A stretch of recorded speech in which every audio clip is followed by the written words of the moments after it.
Hey guys, welcome aboard to Snoozy Voyager, where tonight we are visiting a tiny village in the English countryside that decided to do something so completely insane, so magnificently selfless, and so thoroughly miserable that historians are still talking about it 350 years later. We're going to Eyam, Derbyshire, population getting smaller by the week. Now before we get into it, please take a second to like this video and subscribe, but only if you actually enjoy drifting off to the sound of bubonic plague. Leave a comment telling me where you're listening from and what time it is for you, because I genuinely want to know. Also, if you suggested this topic, a sincere and slightly awed thank you to you specifically. You have excellent, extremely morbid taste. Now go ahead and dim those lights, flip on a fan, pull your blanket up to a sensible chin level, and make absolutely sure you have no symptoms. Let's pause for a moment, because before we arrive in 1665, there are some things you need to think about. Have you ever wondered what it actually feels like to watch an entire village slowly disappear around you? What do you eat for breakfast when your neighbours are dropping like flies? Do you still tend the garden? Do you still argue about whose turn it is to fetch water? What do you say to someone when you're pretty sure this is the last conversation you'll ever have with them? Would you stay, knowing you might die? Would you leave, knowing you might spread death with you? Could you just sit there in your little stone cottage, looking out at the hills, and choose not to run? And now, congratulations. You've just woken up in Eyam, Derbyshire. The year is 1665. There's a package of cloth freshly arrived from London sitting in a tailor's cottage down the lane. Nobody knows it yet, but everything is about to change. Eyam is not the kind of place that appears on maps that matter. It sits in a fold of the Derbyshire Peak District, ringed by moorland and dry stone walls and the particular kind of grey sky that makes you feel like the entire universe has gone quiet. In 1665, it is a village of perhaps 350 souls, lead miners mostly, with a scattering of farmers, a tailor or two, a blacksmith, a rector, and the general assortment of people who have never lived anywhere else, and cannot imagine why they would want to. The houses are low and stone-built, huddled together against winds that come off the hills like a personal grievance. There are no cobbled streets of the kind you'd find in a market town, no grand buildings, no particular reason for anyone outside Derbyshire to have ever heard of the place. It smells of peat smoke and wet wool, and the faint mineral tang that drifts up from the lead mines to the north. Life here is quiet, repetitive, and exhausting in the slow, grinding way of all 17th century rural existence. Nobody in Eyam in the summer of 1665 is thinking about history. Nobody is imagining that their village is about to become one of the most remarkable stories the English-speaking world has ever produced.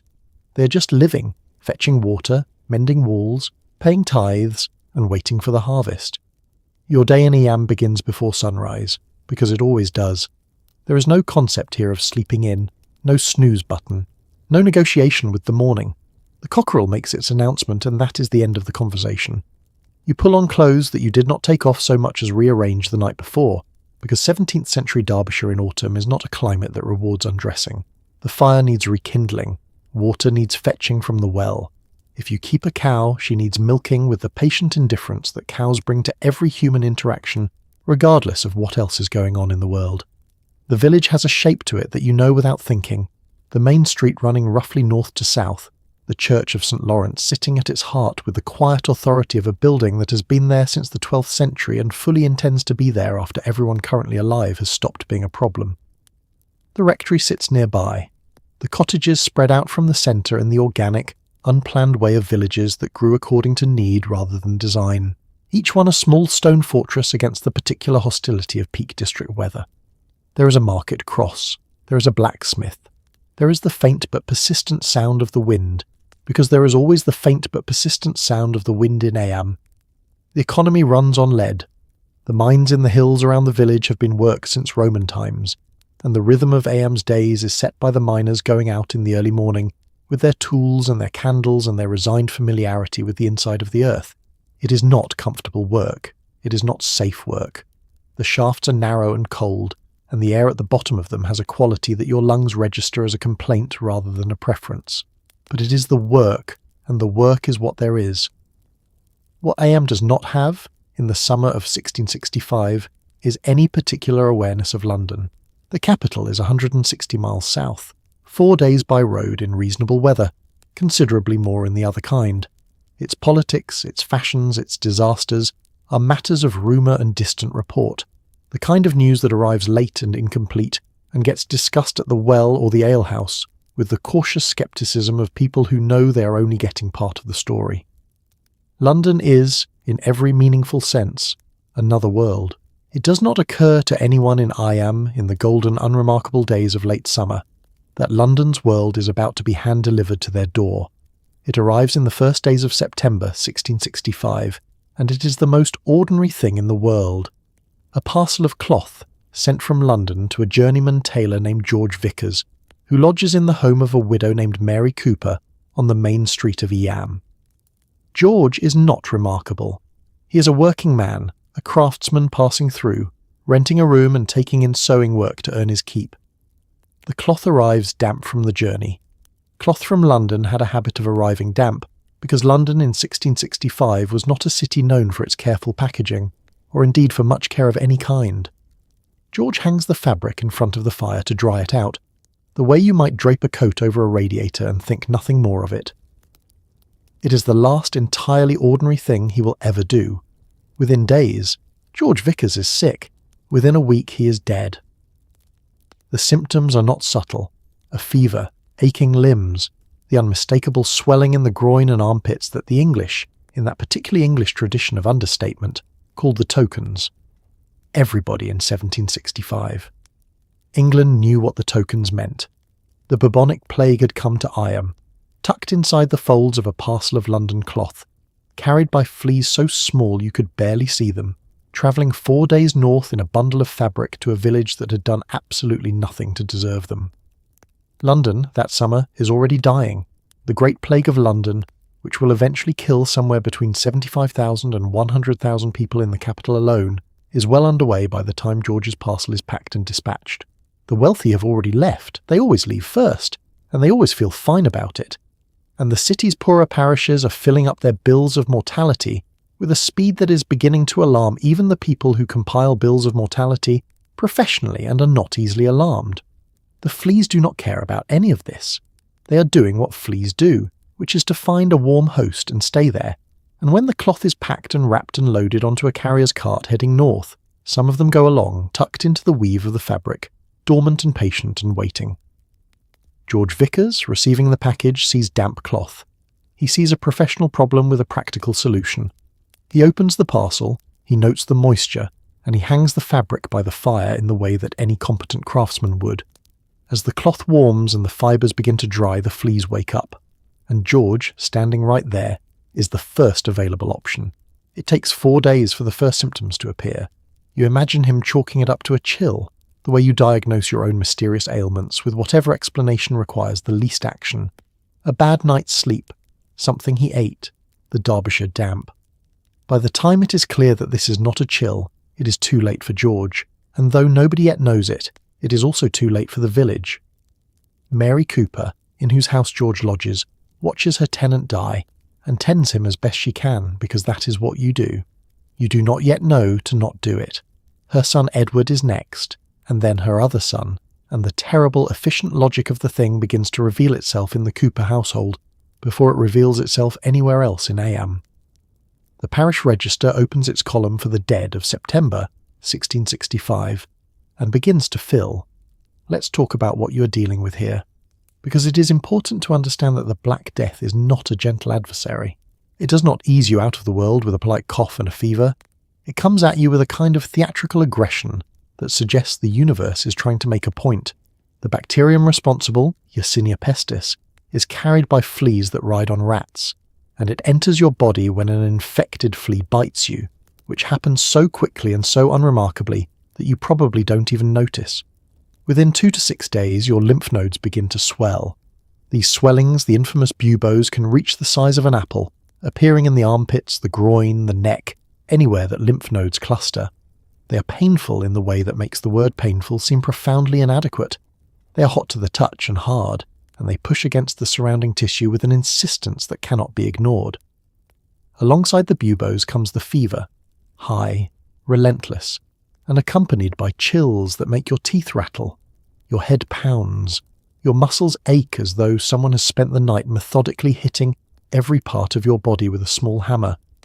In some cases, the bacteria enter the bloodstream and cause a septicemic form of plague, which can turn patches of skin black through internal bleeding, the origin of the name Black Death, delivered with the grim matter-of-factness of an era that had run out of polite ways to describe catastrophe.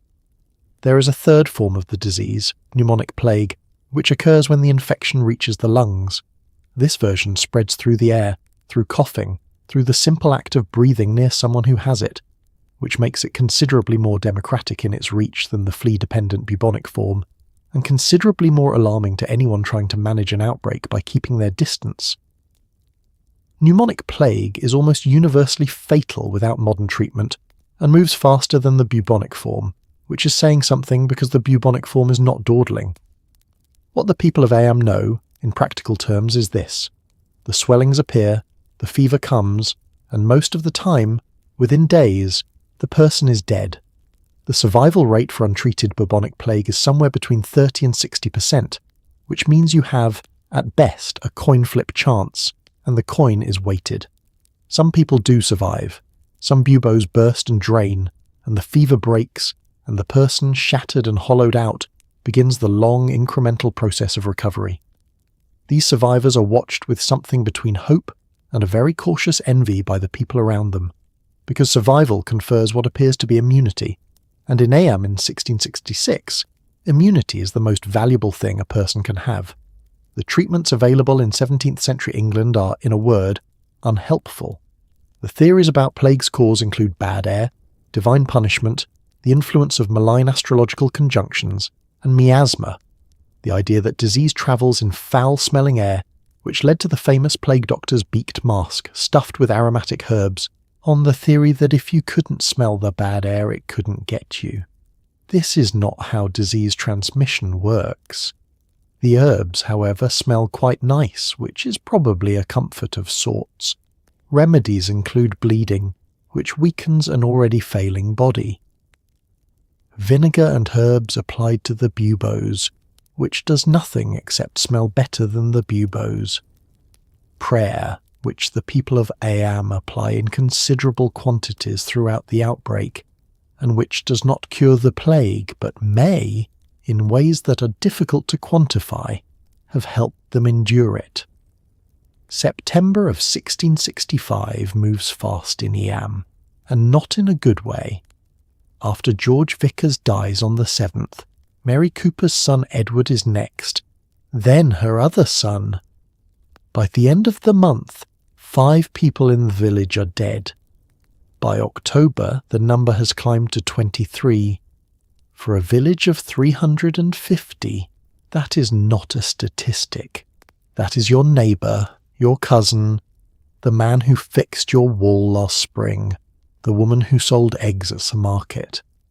The village registers, those careful, handwritten columns of births, marriages and deaths that every English parish kept, begin to fill up in a way they were never designed to fill. The rector, a man named William Mompesson, watches his parish shrink week by week. The burials are fast and practical, because they have to be. The longer the body stays in the house, the more the infection spreads, and by the winter, the village has already learned this lesson at considerable personal cost. Families bury their own dead in their own gardens, quietly, without ceremony, because taking a body to the churchyard means carrying it through the village, past other houses, and nobody can afford that kind of generosity anymore. The dying and the burying blur together into something that is no longer extraordinary. This is the part of plague history that the dramatic accounts tend to skip over, the sheer relentlessness of the bookkeeping. The social fabric of the village does not immediately collapse, which is itself a remarkable thing when you consider how quickly the situation deteriorates.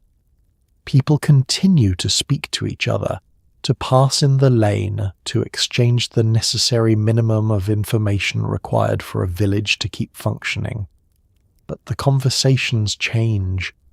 They become shorter, more careful, weighted with an awareness of what is not being said. You watch the faces of people you have known your whole life and try to assess, with the limited diagnostic tools available to you, whether they look well or whether they look like George Vickers looked 3 days before he died. You become, against your will, something of an expert in the early signs of fever. You learn to read the particular brightness of an eye that is not health, but heat. The families who have already lost someone move through the village with the specific awful visibility of the recently bereaved, and there are more of them every week. Mary Cooper has lost 2 sons. The Thorpe family is down a father. The question that everyone is asking, in various private configurations, is whether to leave, whether to take what you can carry and go south to relatives or north toward Sheffield and simply not come back. Some do leave, particularly in these early weeks before any formal quarantine is established. They pack in the night and are gone by morning, and the village watches them go with feelings that are too complicated to name cleanly. Relief that they are out of range. Resentment that they have gone. A private, guilty calculation of whether you should do the same. Winter arrives in Derbyshire with its usual lack of ceremony, and the cold brings a temporary mercy. The fleas that carry the plague are less active in low temperatures, and the death rate slows through December and into the new year. The village breathes. Not fully, not freely, but it breathes. A few weeks pass without a new death. People begin cautiously to hope that it is over. They are wrong, but the hope itself is not nothing. It is the thing that keeps them in their houses and their fields and their routines, doing the work of daily life while waiting to find out whether daily life is still going to be available to them come spring. There are 2 men at the centre of the Eyam story, and the first is William Mompesson, the village's young rector. Mompesson is 28 years old in 1665, recently arrived in Eyam with his wife Catherine and their 2 small children, and by most accounts not yet particularly beloved by his congregation, who have the traditional English rural suspicion of anyone who has not lived among them for at least 40 years. He is educated, earnest, and apparently possessed of either very strong faith or a constitutionally poor sense of self-preservation, possibly both. When the plague arrives, Mompesson does not run. He writes letters. He writes to his patron asking for medicine and supplies. He writes to neighbouring towns explaining the situation. He visits the sick in their homes, which is not the kind of pastoral care that most people would consider a reasonable job description. He holds services. He keeps records. He is, in the terminology of a much later era, fully present, which in 1665 means something quite specific and quite terrifying, because being fully present in Eyam means being fully present in a village that is actively dying. Mompesson's background gives no particular indication that he would turn out to be the man Eyam needed. He was educated at Cambridge, ordained in the Church of England, and came to Eyam in 1664 as a relatively inexperienced clergyman who owed his appointment to the patronage of a local landowner, Sir George Savile. This was how the Church of England worked in the 17th century. You cultivated the right relationships, you accepted the living that was offered to you, and you went where you were sent. Mompesson was sent to Eyam. He does not appear, from any surviving account, to have initially considered this a particularly significant posting. It was a small village in Derbyshire. He had a church to run and a congregation to tend and a wife who had left a more comfortable life to follow him there, and the work was the ordinary, repetitive work of a rural parish clergyman in Restoration England. And then September of 1665 arrives, and the ordinary work becomes something else entirely. What Mompesson does in the months that follow is not, in the strict clinical sense, medically useful. He has no effective treatments to offer, no understanding of germ theory, no tools that would make any difference to the course of the disease in an individual patient. What he has is presence. He goes to the houses where others are afraid to go. He sits with people who are dying. He performs the burial rites with a consistency that means the village's dead are seen off, with the same care and ceremony regardless of which week they happen to die. Which is a more important gift than it might sound, because ceremony in extremity is one of the ways that humans signal to themselves that the world still has shape. He also, critically, does the administrative work. He maintains the parish register with meticulous accuracy throughout the outbreak, and his letters to the outside world constitute the primary historical record of what happened in Eyam. Without Mompesson writing things down and sending them out, the Eyam story would be almost entirely lost.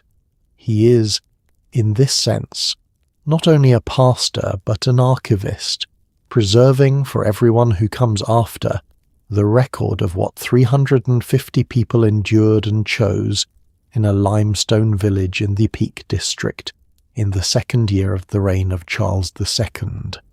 The second man is Thomas Stanley, the former rector of Eyam, who had been ejected from his position in 1662 under the Act of Uniformity, which was the Restoration government's way of removing clergymen who refused to conform to the re-established Church of England. Stanley was a Puritan, or near enough, and he had lived in Eyam before Mompesson arrived, and the village still trusted him in the way that villages trust someone who has been there long enough to know where all the bodies are buried, metaphorically speaking. That Mompesson, a Church of England man, and Stanley, effectively a religious dissenter, chose to work together in the crisis, is one of the quietly extraordinary things about the Eyam story. These were two men who, in ordinary times, represented a religious divide sharp enough to define entire lives. In 1665, Eyam, they appear to have set this aside with a pragmatism that the 21st century might do well to study. Together, they called the village meeting that would change everything. To understand how unusual this alliance is, you need to understand what the Act of Uniformity meant in practice. In 1662, when Charles II's government passed the Act, roughly 2,000 clergymen across England were ejected from their livings for refusing to conform, a mass removal from office that tore apart communities that had been shaped by these men's ministry for years or decades. The ejected clergy were not merely unemployed, they were barred from living within 5 miles of their former parishes, from preaching publicly, from performing religious services.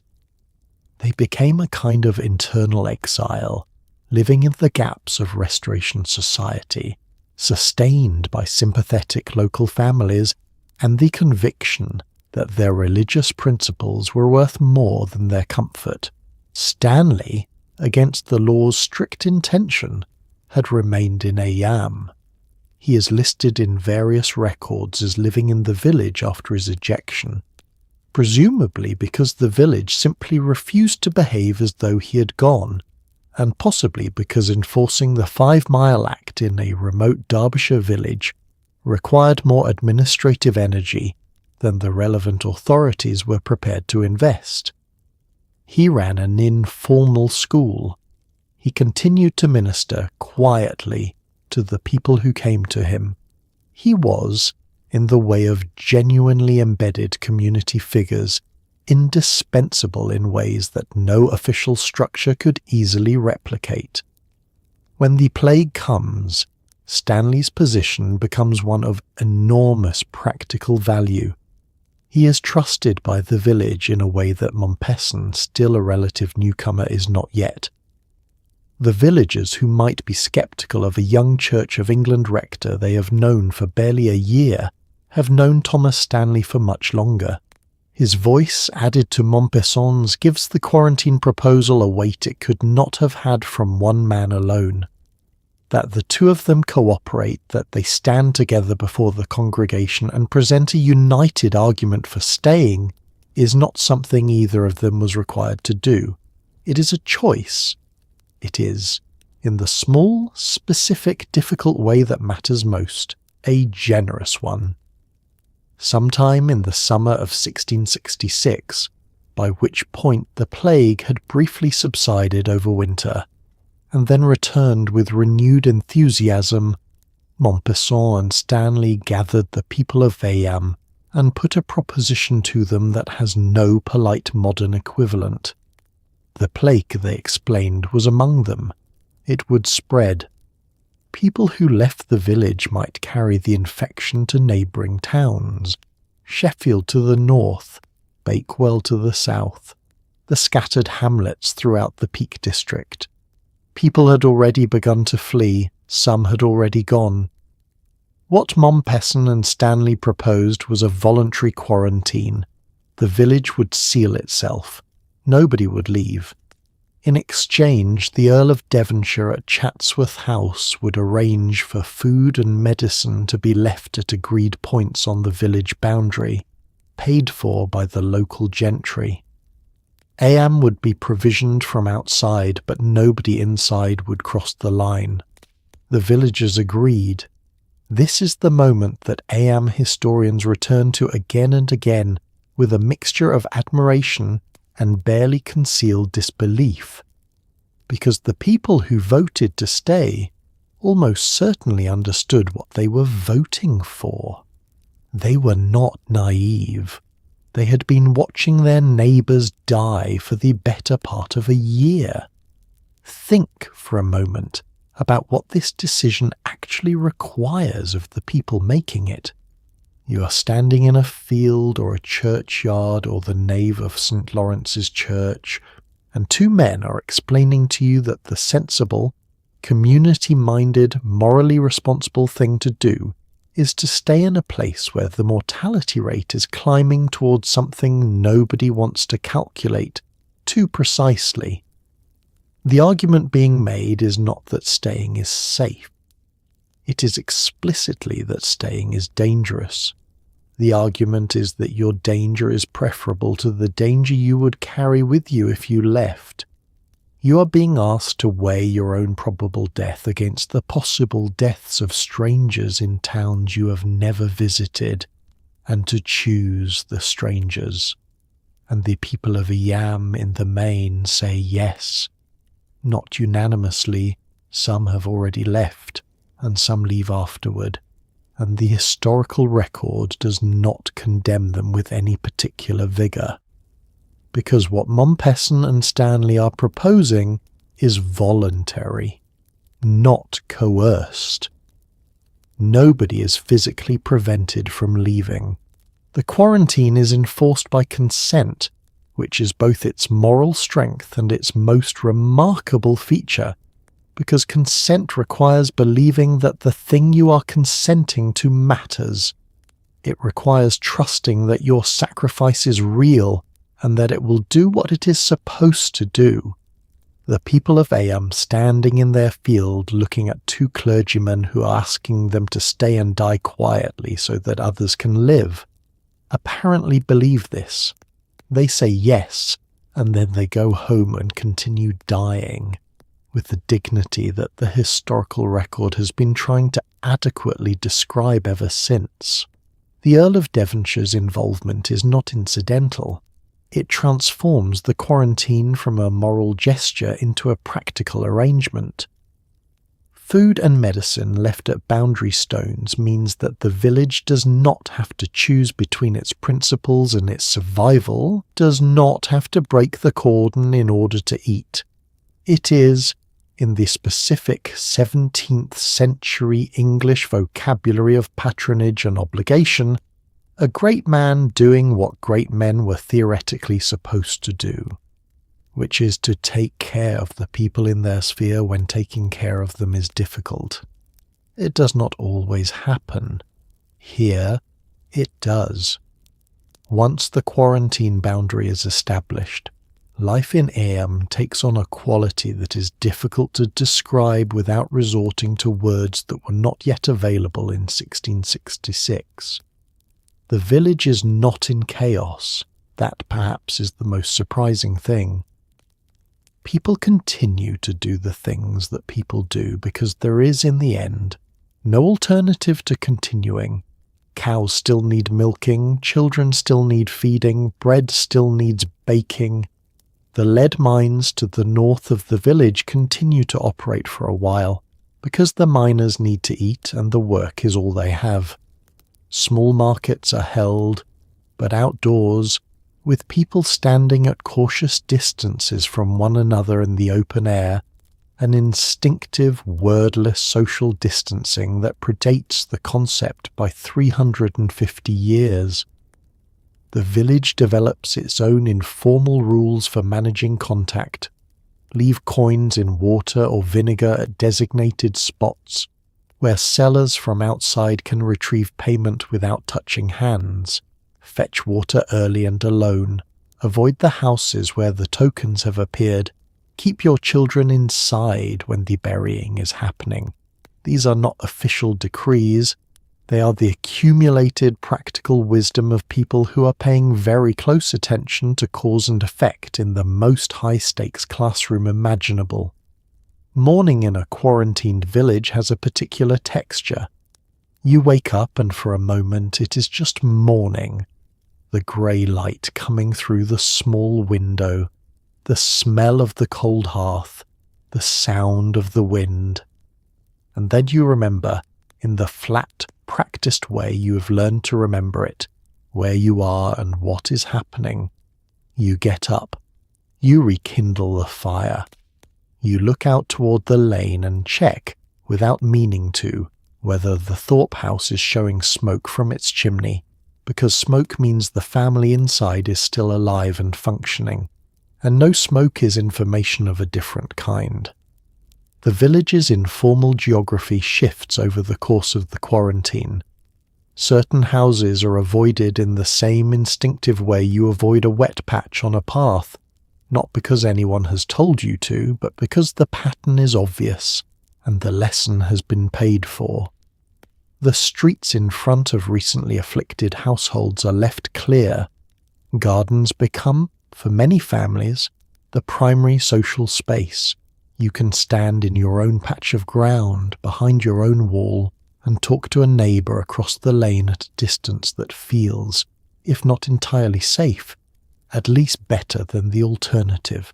The psychological weight of a cordon that you have agreed to maintain yourself, knowing that the road south is there, knowing that your legs could carry you along it, choosing not to go, is something that has no clean modern analogy, unless you have been in a situation where you are voluntarily restricted, which most people reading this have, at least briefly, experienced in various diminished forms. Eyam's version is not diminished. It is the full weight of the thing, carried every day, in a village small enough that you can see the boundary from your front door on a clear morning. The moors are right there. The freedom is right there. And the people of Eyam, by and large, stay where they are. It would be possible to tell the Eyam story entirely through the lens of William Mompesson, the rector who organised the quarantine and whose account survives in letters and later histories. But to do that is to half-tell it, because standing directly beside him, and then, by the end, not standing beside him at all, is his wife Catherine. Catherine Mompesson is 27 years old when the plague comes to Eyam. She has 2 small children, aged 3 and 5, whom she sends away to safety when the quarantine begins, which is itself a thing that requires a particular kind of composure, to pack your children off to strangers and then watch them disappear down the lane, not knowing if you will see them again. But Catherine does not go with them. She stays with her husband, which is the kind of decision that the historical record tends to note briefly, and then move past, as though it were obvious rather than extraordinary. She nurses the sick. She distributes food and medicine. She walks the village with the same steady purposefulness as her husband, visiting households where she is often the last visitor anyone will have. In August of 1666, she develops a fever. Within a week, Catherine Mompesson is dead, and her husband buries her in the churchyard of the church, where he has been preaching endurance and faith to a shrinking congregation for the better part of a year. The decision to send the children away and stay herself is worth sitting with for a moment, because it is not a simple decision and it is not made once. It is made every morning when Catherine wakes up in a house in the middle of a dying village and does not leave. It is made every time she walks into a house where someone is sick and comes out again and goes to the next house. It is the daily, undramatic renewal of a choice that would have been entirely understandable to abandon. The children are safer. The road south is there. Her husband, who clearly does not want her to stay, whose letters suggest a man in continuous negotiation between his admiration for his wife and his terror of losing her, would have understood. He would have helped her pack. She does not pack. She stays and she works.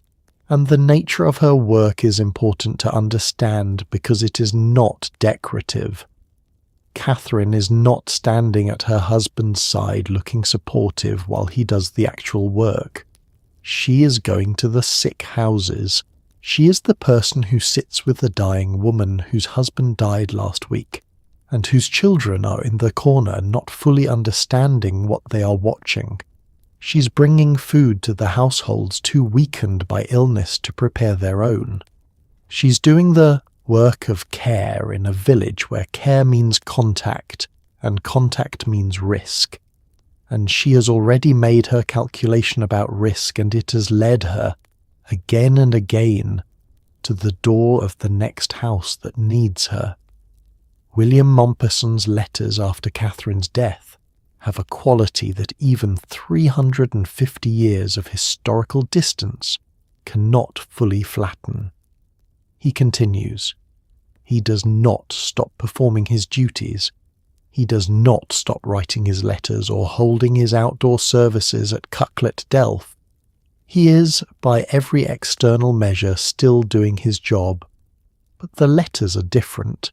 Shorter in some places, oddly careful in others, as though he is navigating a new landscape with a map drawn for a different terrain.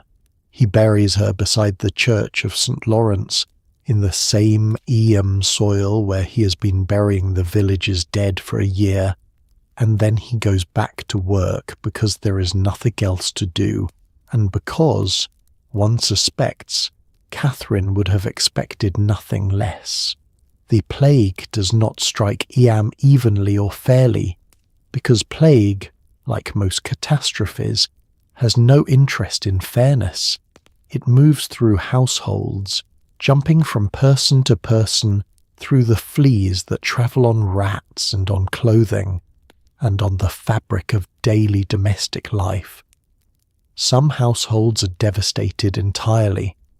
The most famous case is the Hancock family, a woman named Elizabeth Hancock, whose husband and 6 children die within 8 days of each other in August of 1666, leaving her alone to bury all 7 bodies herself in the field beside their farmhouse, a place still known as the Riley Graves.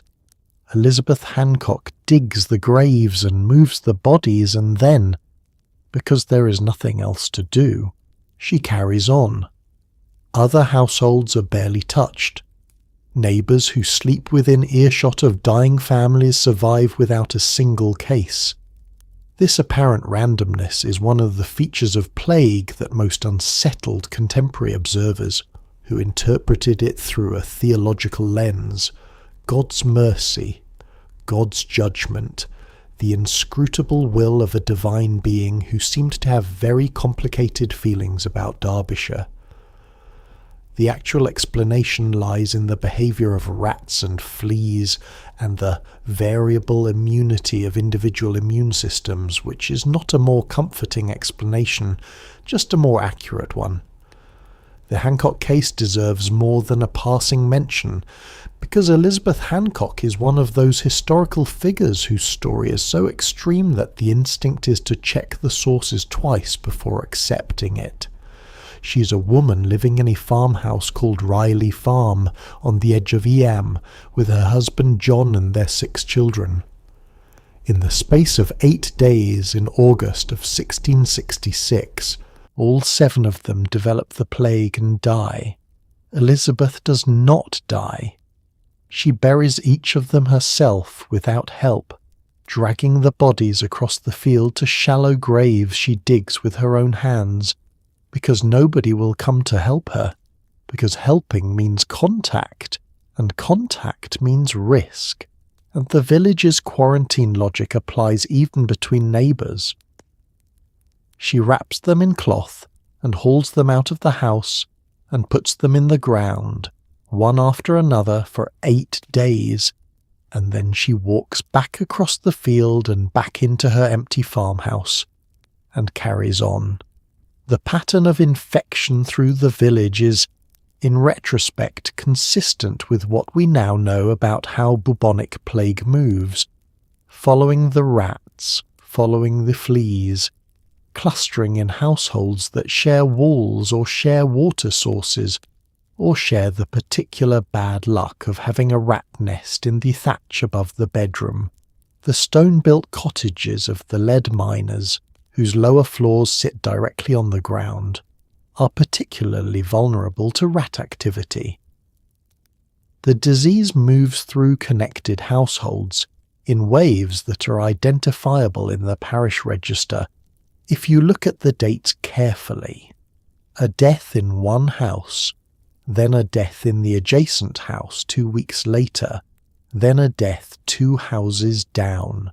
The fleas, doing their patient invisible work, trace the social geography of the village in the register's columns. The households that escape are equally instructive. The rectory, where Mompesson lives and works and receives the sick, has no plague deaths until Catherine in August, a fact that Mompesson himself appears to attribute to divine protection, and which modern epidemiologists would attribute to the stone construction of the building, the relative absence of rats, and their possibility that Mompesson's constant exposure to the disease at low levels may have primed his immune system in ways that a 17th century clergyman had no framework to understand. He survived. Hundreds did not. The register does not explain why. It only records what happened in the same careful handwriting all the way to the end. There is a particular quality to the sound of a village under quarantine that is almost impossible to reconstruct from historical records and yet insists on being imagined. The church bell of St. Lawrence's, which would in ordinary times ring for Sunday services, for weddings, for the seasonal rhythms of parish life, rings instead for the dead, so frequently that Mompesson eventually stops ringing it altogether, because the constant tolling is doing nothing for the morale of the living. Services move outdoors to a natural amphitheatre called Cooklet Delph, a hollow in the limestone hillside to the east of the village, where the congregation can stand spread apart in the open air, and Mompesson can preach from a rock at the centre. The acoustics are surprisingly good. The Derbyshire moorland does something strange with sound, carries it, flattens it, gives it a quality of both nearness and distance that feels appropriate for prayers offered in a village where the distance between the living and the dead is narrowing by the week. People stand in their family groups, wrapped in wool against the wind off the hills, and listen to a young clergyman tell them that their suffering has meaning. Some of them believe him. All of them come back the following week. The decision to stop ringing the bell is a small thing on paper and a large thing in practice. Church bells in 17th century England are the village's nervous system. They mark the hours. They summon people to worship. They announce the dead. They signal emergencies. A bell ringing for a death is a normal sound in any English parish. A bell ringing 3 times in a week is not. A bell ringing every other day begins to function less as a notification and more as a slow, percussive reminder that the village is losing the argument with the plague, one toll at a time, Montpesson, with a pastor's instinct for what his congregation can and cannot absorb, stops the bell. The silence it leaves behind is its own kind of sound. Cucklet Delph becomes, over the summer of 1666, one of the stranger and more quietly remarkable religious spaces in English history. It is a natural hollow in the limestone, bowl-shaped, surrounded by the open moorland that stretches away to the east and south of Eyam. There are no walls, no roof, no pews, no altar. The congregation stands on the grass in clusters, family by family, keeping the distance that has become habitual and necessary. Montpesson stands on a flat-topped rock, a natural pulpit, and preaches into the wind. The services are Anglican in their structure, following the liturgy of the Book of Common Prayer, which gives them a formality that the setting gently contradicts. There is something both solemn and slightly surreal about the whole arrangement, a Church of England service conducted in a field by a man whose congregation is dying around him, maintaining the forms of religious observance with a persistence that is either faith or stubbornness, or most likely both.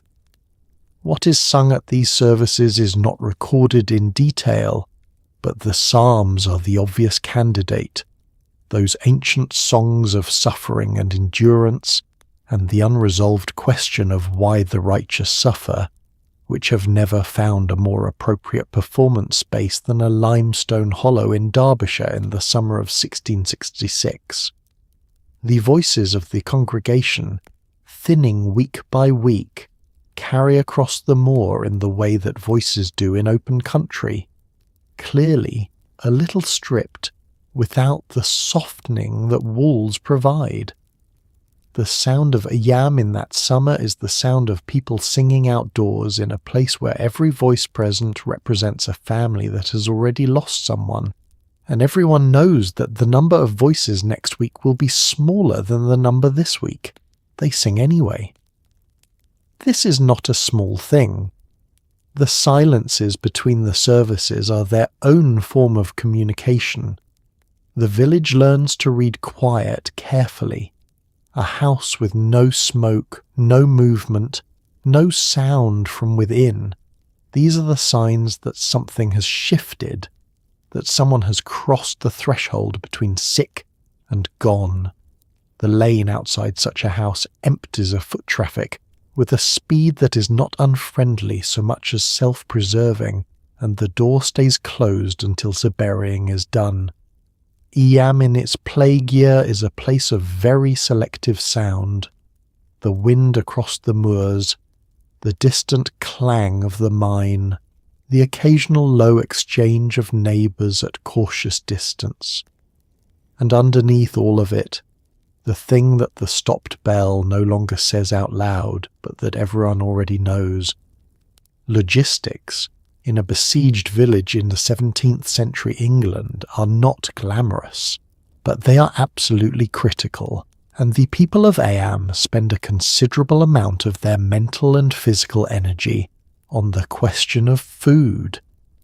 The Earl of Devonshire's arrangement means that basic provisions, grain, dried goods, medicine, are left at the boundary stones on the edge of the village, at a place called Montpesson's Well to the north, and the boundary stones at the southern edge of the parish. Villagers collect what they need, leaving coins in water or vinegar as payment, a system that has the practical advantage of preventing physical contact and the philosophical quality of a rather sad kind of faith. You leave money, food appears, you carry it home, you do not see anyone's face. Within the quarantine, those who are able to tend gardens and keep animals do so, because the boundary arrangements cover staples but cannot cover everything, and the difference between having a kitchen garden and not having one in a 17th century English village is, in more normal times, the difference between a reasonable winter and a very bad one.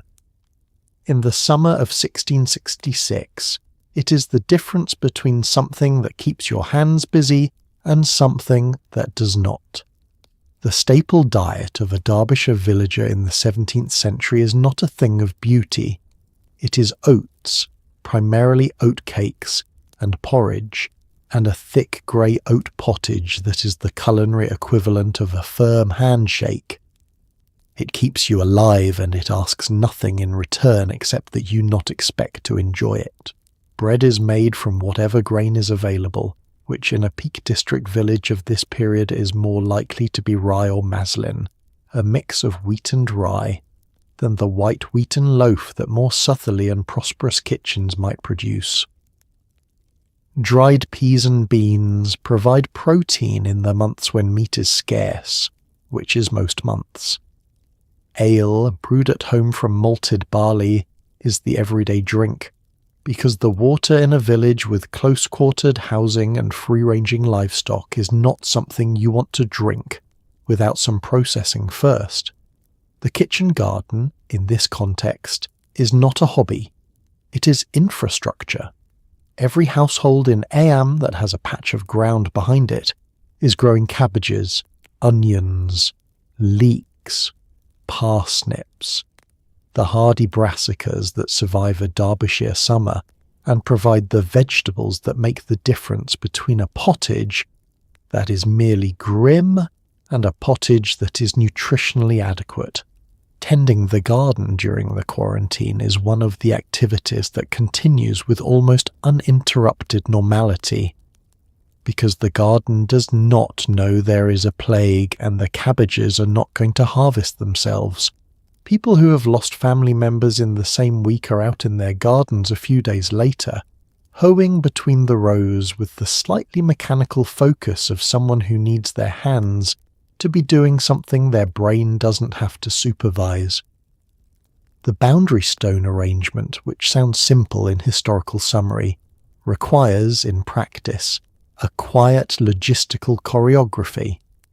Suppliers from outside, farmers from nearby villages, merchants from Bakewell or Tideswell, leave goods at the agreed points and collect the vinegar-rinsed coins. They do not linger. The Eyam villagers send people to collect the food at times that minimize the risk of contact.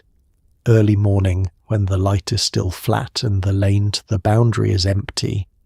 You carry your basket out, you take what has been left, you walk back through the quarantine line that you are maintaining with your own legs, and you go home and make porridge.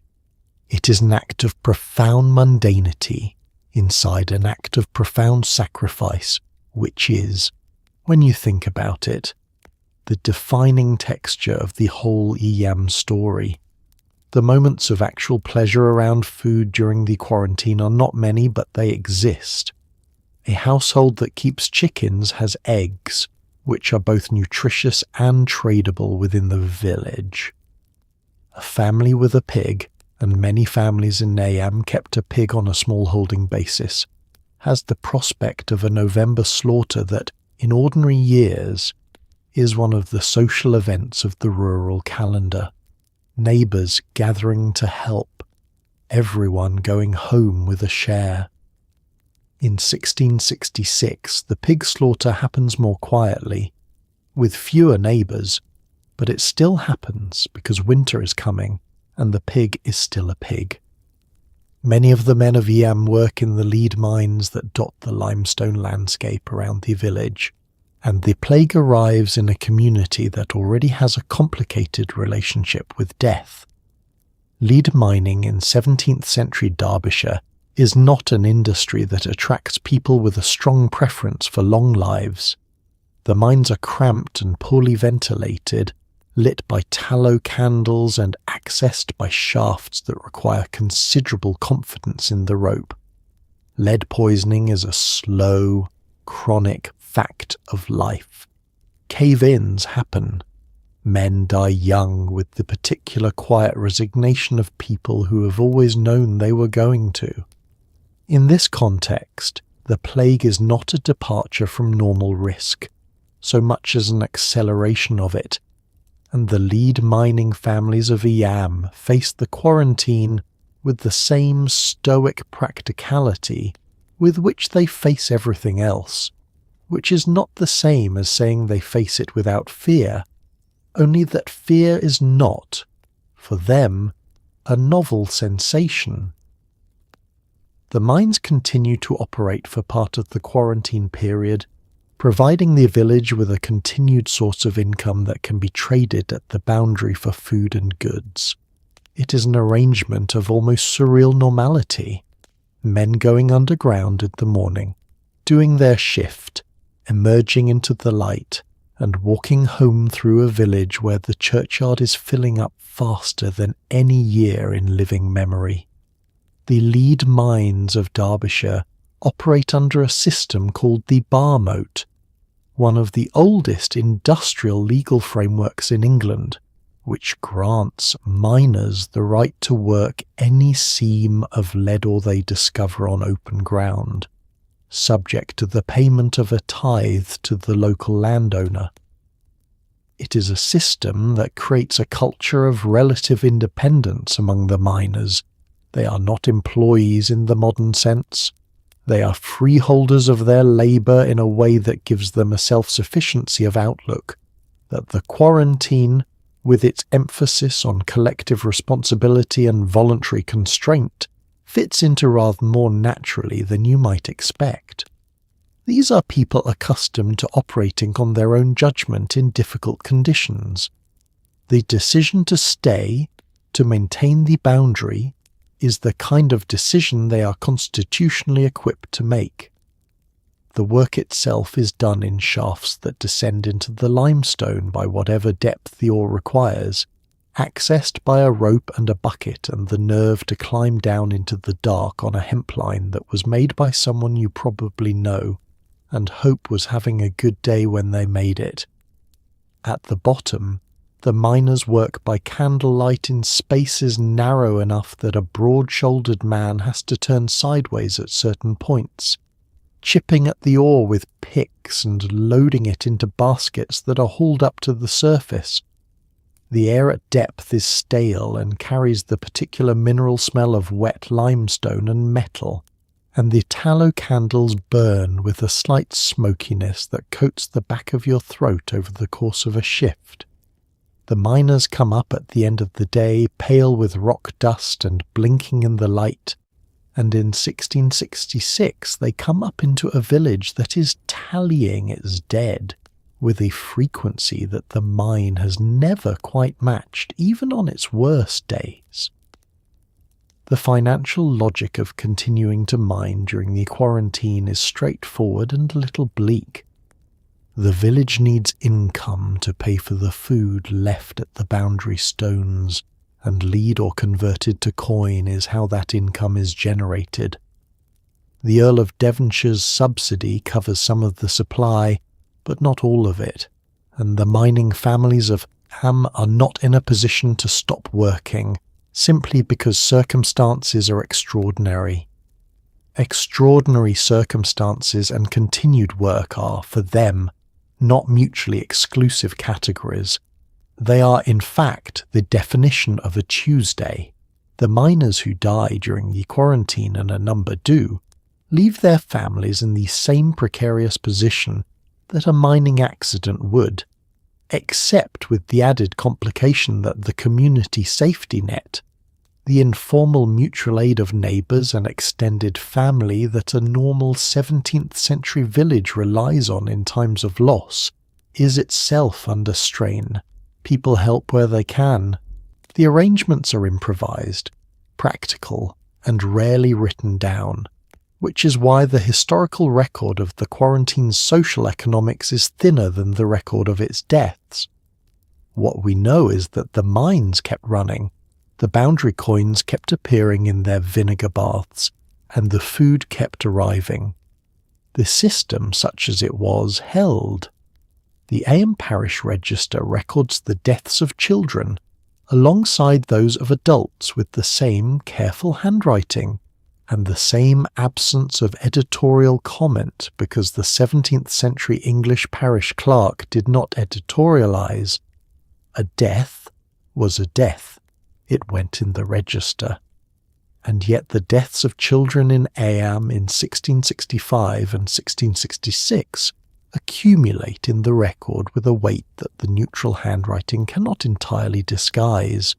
Some children are sent away, as Montbesson sends his own, parcelled off to relatives in safer towns, carried down the lane in the early morning before anyone else is awake, the parents watching until the road curves and there is nothing left to see. Others stay because there is nowhere to send them or no money to arrange it, or because their parents cannot bear the separation without knowing if they will survive to be reunited. The children of Eyam who remain in the village during the quarantine grow up very quickly in the particular way that children grow up very quickly in the presence of sustained death. They become useful, they carry water, they tend animals, they sit quietly in the corner when the adults are speaking in low voices. They develop an accurate understanding of what the low voices mean. Childhood in 17th century England is not the protected, extended developmental period that the word conjures in a modern context.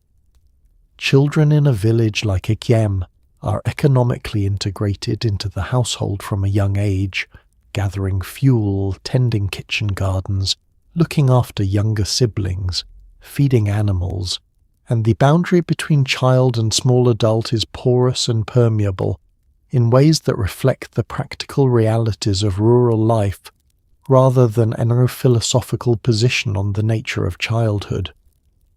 A 7-year-old in Eyam in 1665 is not a 7-year-old in the contemporary sense. They are a small person who can carry a bucket and knows how to muck out a pig, and understands, in the operational if not the conceptual sense, that the household depends on everyone doing their part. This practical competence does not make what happens to the children of Eyam during the quarantine any less devastating.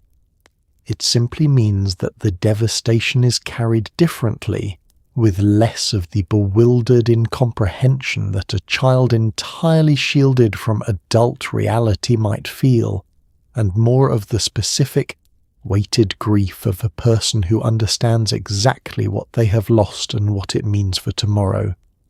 A child who has been fetching water alongside their father fetches it alone the week after his death, because the water still needs fetching. The task continues. The absence within the task is enormous. The children who are sent away face a different kind of difficulty. Montbesson's 2 children, a boy and a girl aged roughly 3 and 5, are sent to stay with relatives outside the quarantine zone. They are young enough that the full weight of what is happening is not available to them, and this is both a mercy and its own form of loss. They are separated from both parents during the worst year of those parents' lives, being minded by strangers in an unfamiliar place, waiting for news that arrives late and filtered through adults who are deciding how much to tell them. When the quarantine ends and Montbesson survives and goes to collect his children, the reunion happens in the context of their mother's death, which occurred while they were away, which they may have learned about in a letter, or may not have fully understood until they saw their father's face.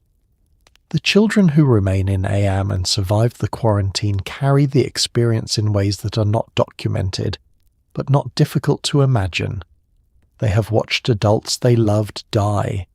They have watched the adult world organize itself around an emergency with a seriousness and a purposefulness that children exposed to crisis tend to absorb permanently. They have learned, before they were old enough to resist the lesson, that community is real, and that obligation is real, and that sometimes those two things together require something immense from ordinary people. These are not small things to learn, they last. There is still a ring of boundary stones around the village of Eyam, placed to mark the quarantine line that Montesson established in 1666, and on a grey Derbyshire morning they look exactly like what they are. Stones at the edge of something, worn smooth by 3.5 centuries of weather, neither commemorative nor incriminating, simply there. The most famous of these is Montpesson's Well, a natural spring on the northern edge of the village where the water was used to disinfect the coins left as payment for supplies. The logic of using vinegar and running water as a disinfectant was entirely empirical.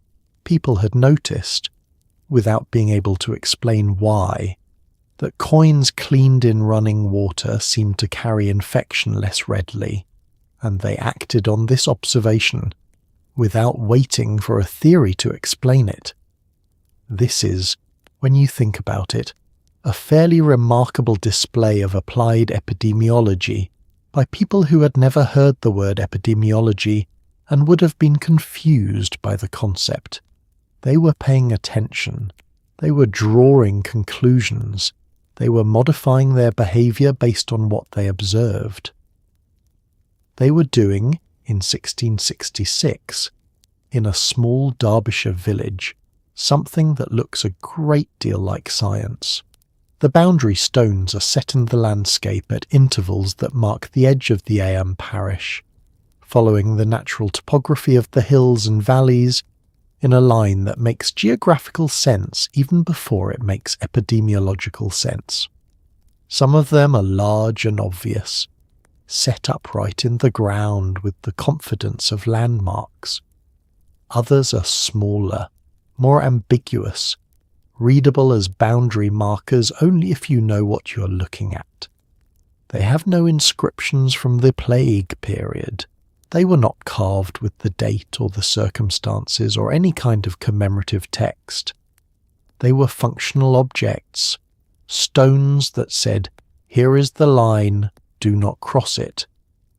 3.5 centuries of weather and visitor handling have rounded their edges and softened their surfaces, but they are still there, which is more than can be said for most of the people who put them there.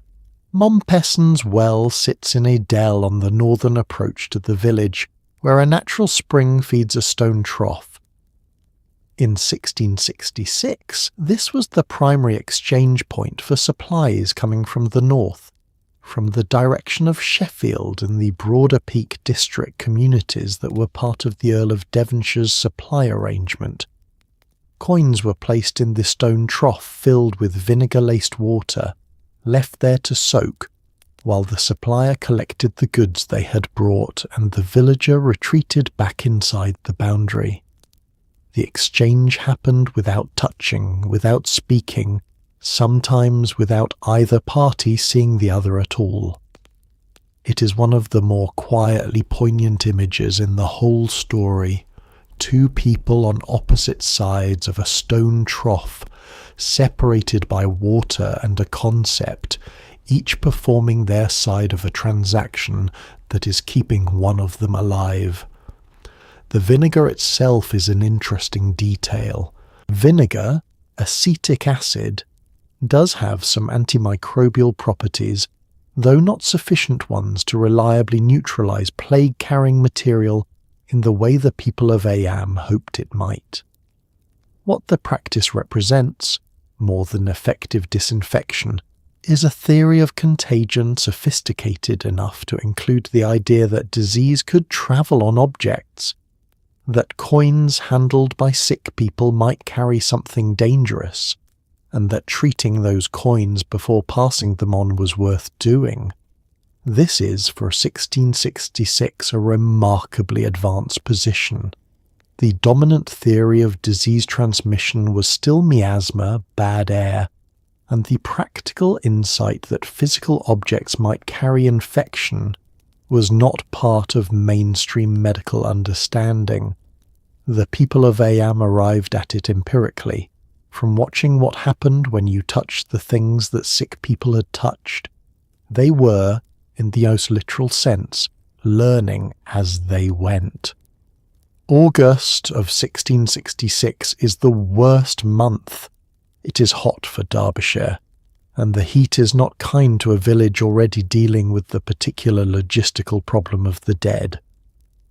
At the peak of the outbreak, the village is recording 5, 6, sometimes 7 deaths in a single week. Extraordinary numbers for a settlement of 350, and the cumulative weight of them begins to show in the records Montpesson keeps. His letters from this period have a quality of exhausted determination. He is functioning. He is present. He is doing the work. But the sentences have lost the careful rhetorical structure of earlier correspondence and become more direct, more stripped down, in the way that language tends to simplify itself when the person writing it has stopped having the energy for anything decorative. Catherine dies on the 25th of August. The following week, Montpesson buries more neighbours. He does not stop. He does not appear from any surviving account to seriously consider stopping. He preaches at Cucklet Delph on Sunday with his wife 4 days dead, and the congregation comes, wrapped in their wool and standing in their family groups, and they listen. The heat of August is not incidental to the death toll.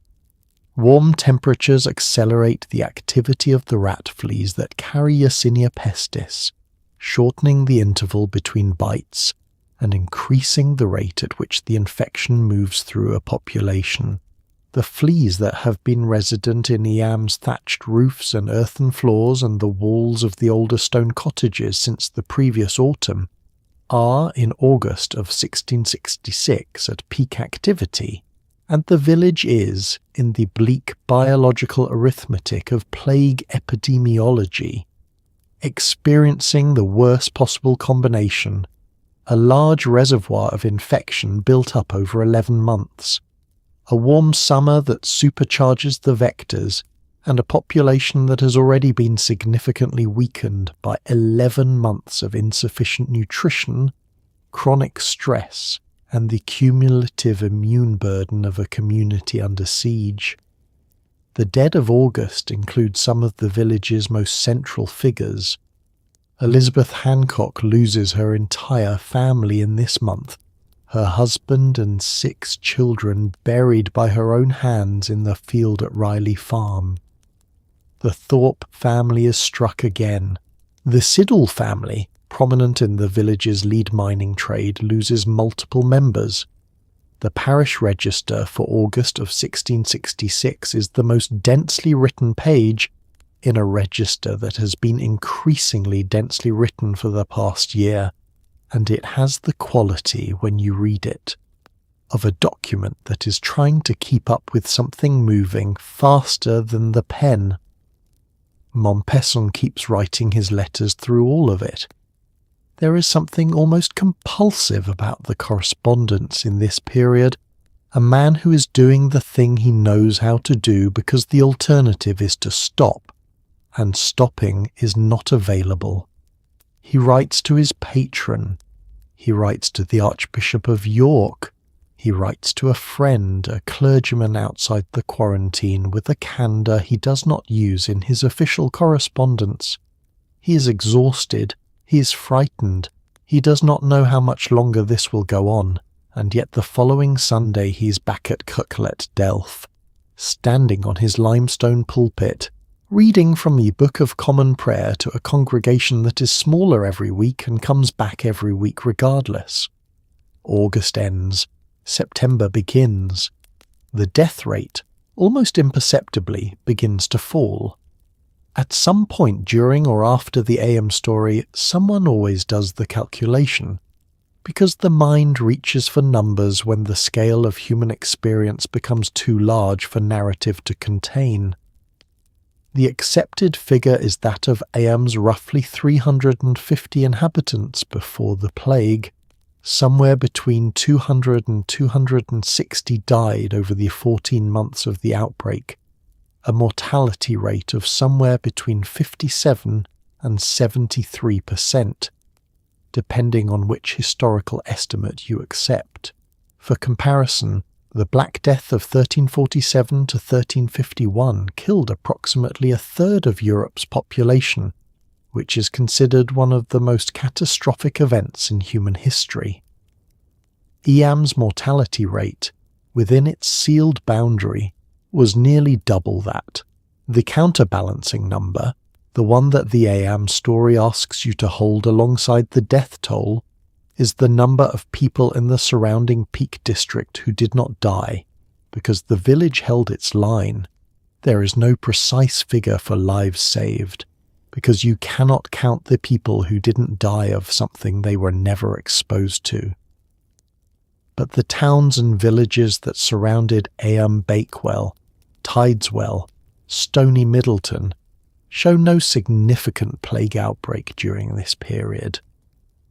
The quarantine held. The sacrifice was not theoretical. Historians have spent considerable energy debating the precise mortality figures for Eyam, and the debate is not merely academic. The numbers in the parish register are the primary source, and they are as reliable as 17th century parish record-keeping allows, which is reasonably reliable in Eyam's case, given that Montpesson was meticulous, and the register survives in good condition. The complicating factors include the people who left before the quarantine was established, whose subsequent fates are unknown, and the question of what the village's population was at the precise moment the quarantine began, which is difficult to establish with certainty.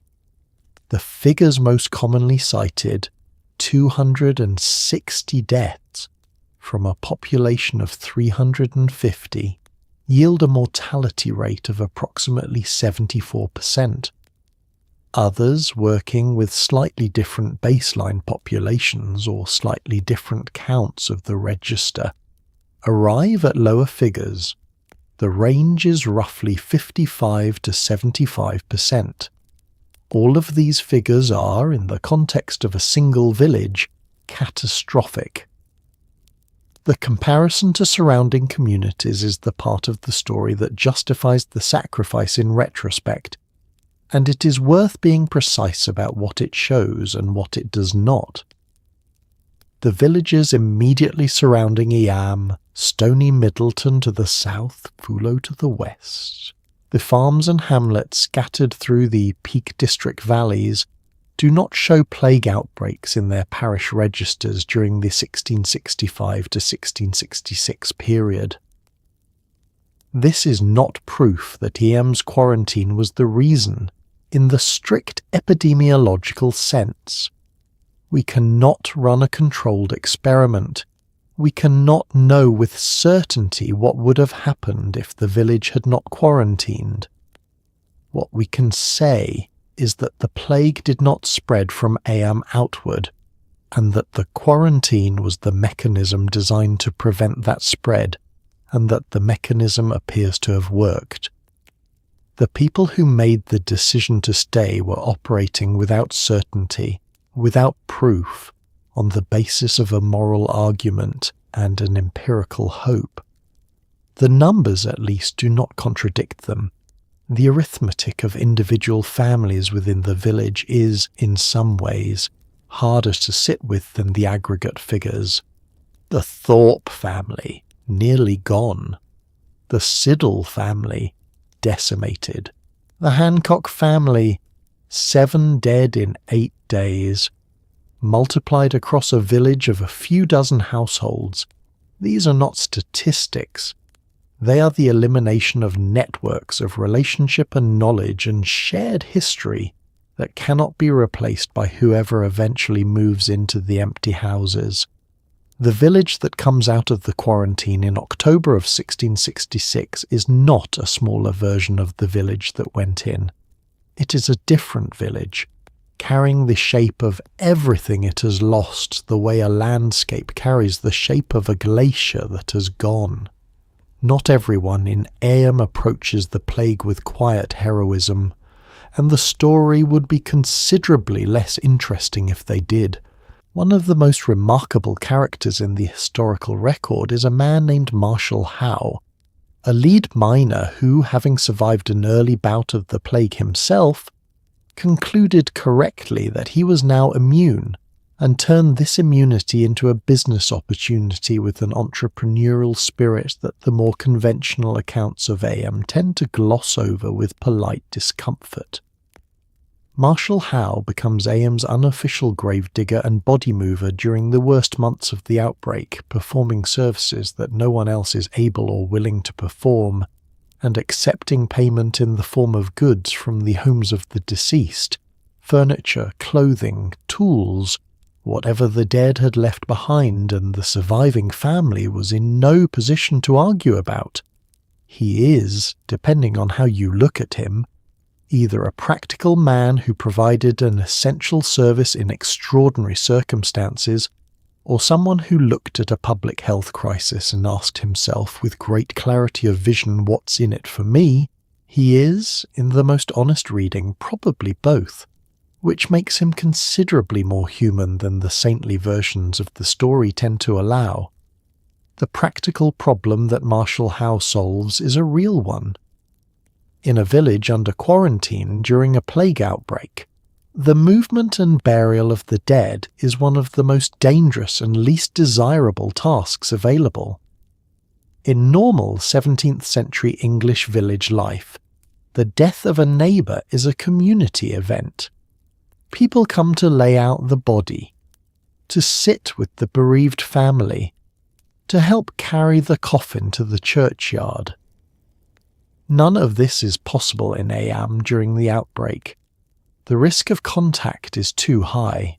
Families are left to manage their dead largely on their own, which is why Elizabeth Hancock buries her 7 family members alone in the field at Riley Farm, because no one will come to help her, and the alternative is leaving the bodies in the house, which is the worst possible option from both an emotional and a public health perspective.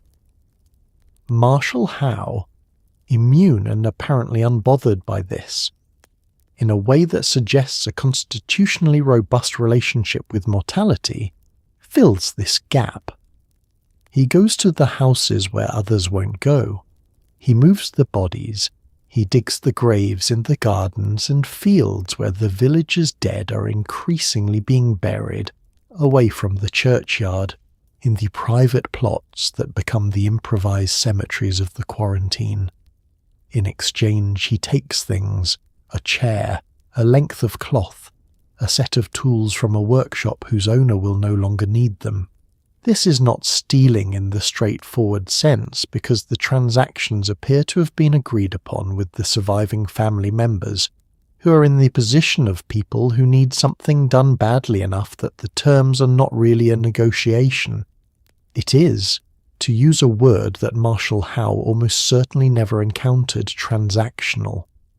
There is a story, unverified but persistent in the local oral tradition, that Marshal Howe once took a large feather bed from a household he had helped, and that he slept on this bed for years afterward, apparently unconcerned by its provenance.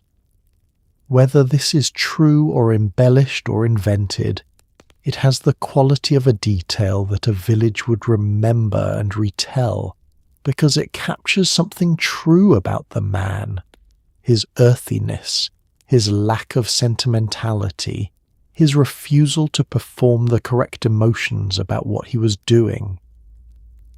He was not a villain. He buried people who needed burying, at considerable personal courage, even accounting for his immunity, in conditions that no one else would face. He was also not, by any conventional accounting, a saint. He was a miner from Eyam who saw an opportunity in an emergency and took it, and who in doing so performed a service that the emergency genuinely required. What we know about the internal life of Eyam's quarantine comes almost entirely from the letters that William Mompesson wrote throughout the outbreak, to his patron, to neighbouring clergy, to the Archbishop of York, to friends outside the village.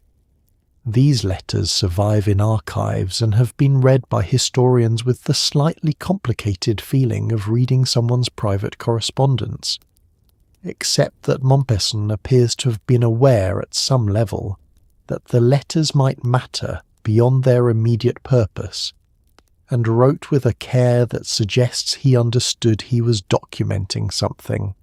The letters are not melodramatic. They are, in the way of educated 17th century English prose, restrained and precise, and occasionally capable of an unguarded moment that lands harder for its rarity. In one letter, written after Catherine's death, he describes the village as a place of desolation, and himself as a man carrying out his duty while experiencing something he cannot quite name in the formal vocabulary available to him. It is not quite grief, and not quite resolution. It is the letter of a man who has decided that surviving is, for the moment, the only thing he is allowed to feel. The letters begin before the quarantine is formally established in the autumn of 1665, when Mompesson writes to his patron Sir George Saville asking for medicine and guidance. These early letters have the tone of a man who is managing a crisis with the expectation that the crisis will be manageable, requesting supplies, describing the situation with the careful neutrality of someone reporting to a superior, keeping the alarm in the margins where it belongs. By the spring of 1666, when the plague returns after the winter lull and it becomes clear that this is not going to resolve itself quickly, the letters begin to change. The neutrality is still there. Mompesson is, by training and temperament, a man who structures his sentences, but the information inside the neutral sentences is becoming harder to contain. He writes, in one of the most frequently quoted passages from the correspondence, that the village is in such a calamitous state that he knows not which way to turn. This is not, by the standards of 17th century epistolary convention, a dramatic statement. It is, by the standards of what Mompesson actually says in his letters, an extraordinary one. He does not write elsewhere in this way. He writes with composure about deaths that would undo most people. He writes with practicality about logistics that are deteriorating around him. This one moment of admitted bewilderment stands out in the corpus of his correspondence, the way a crack stands out in a wall that has otherwise held. You notice it precisely because the wall is otherwise intact. The letters to his friend and fellow clergymen outside the quarantine are the most personal, and it is in these that the outline of Catherine emerges most clearly, not as a historical figure with an entry in the register, but as a person that Mompesson is frightened of losing and then has lost and is writing about in the present tense, because the past tense has not yet become natural. She is, in these letters, still vivid, a woman of good sense and great courage who has made her choice and is honouring it. After her death, the letters stop mentioning her by name for a while. Mompesson simply continues writing about the village, about the deaths, about the logistics of the quarantine, with the specific industriousness of a man who has discovered that work is the only container large enough to hold what he is carrying. The letters continue until the outbreak ends. Then, eventually, they stop too. You cannot spend 14 months in a village where more than half the population is dying without developing a complicated relationship with God, and the people of Eyam have this complication in full. The theology of plague in 17th century England is not subtle. disease was generally understood as divine punishment or divine test, and the appropriate responses were prayer, repentance, and continued attendance at church services, which created the logistically unfortunate situation of gathering potentially infected people in an enclosed stone building on a regular basis, a problem that Montpesson addresses by moving services outdoors to Cucklet Delph. But the deeper question, why, if God is good, does he send this, is one that the village negotiates in ways that the official record does not fully capture. Montpesson's sermons from the outdoor services have not survived in full, which is a genuine historical loss, because what a 28-year-old clergyman preaches to a dying congregation in the open air of the Derbyshire moorland is exactly the kind of thing that deserves to be read. What survives are fragments and summaries, which suggest he preached endurance, community, and the idea that the quarantine itself was a moral act, that choosing to stay, choosing to protect strangers they would never meet, was the thing that gave the suffering some shape. The theological framework available to the people of Eyam in 1666 is one that modern readers tend to find either comforting or baffling, depending on their own relationship with faith, and sometimes both simultaneously. The idea that suffering is sent by God as a test or a punishment is not, in 17th century England, a fringe position held by the particularly pious. It is the mainstream intellectual structure through which almost everyone in the village, educated or not, devout or merely habitual in their church-going, understands catastrophe. Disease does not arrive randomly. It arrives for a reason. The job of the living is to work out what the reason is, to respond appropriately, and to endure whatever the test requires. This framework has the significant practical advantage of making suffering meaningful, which is not a small thing when you're in the middle of it. What it also does, in a village under quarantine, is provide a moral architecture for the quarantine itself. If the plague is a divine test, then the response to the plague is also being evaluated. Montpesson's argument, and it comes through clearly enough in the fragments of his sermons that survive, is that the correct response to the test is not self-preservation at the cost of others, but sacrifice in the service of the community. The quarantine is not merely a public health measure in his framing, it is a righteous act.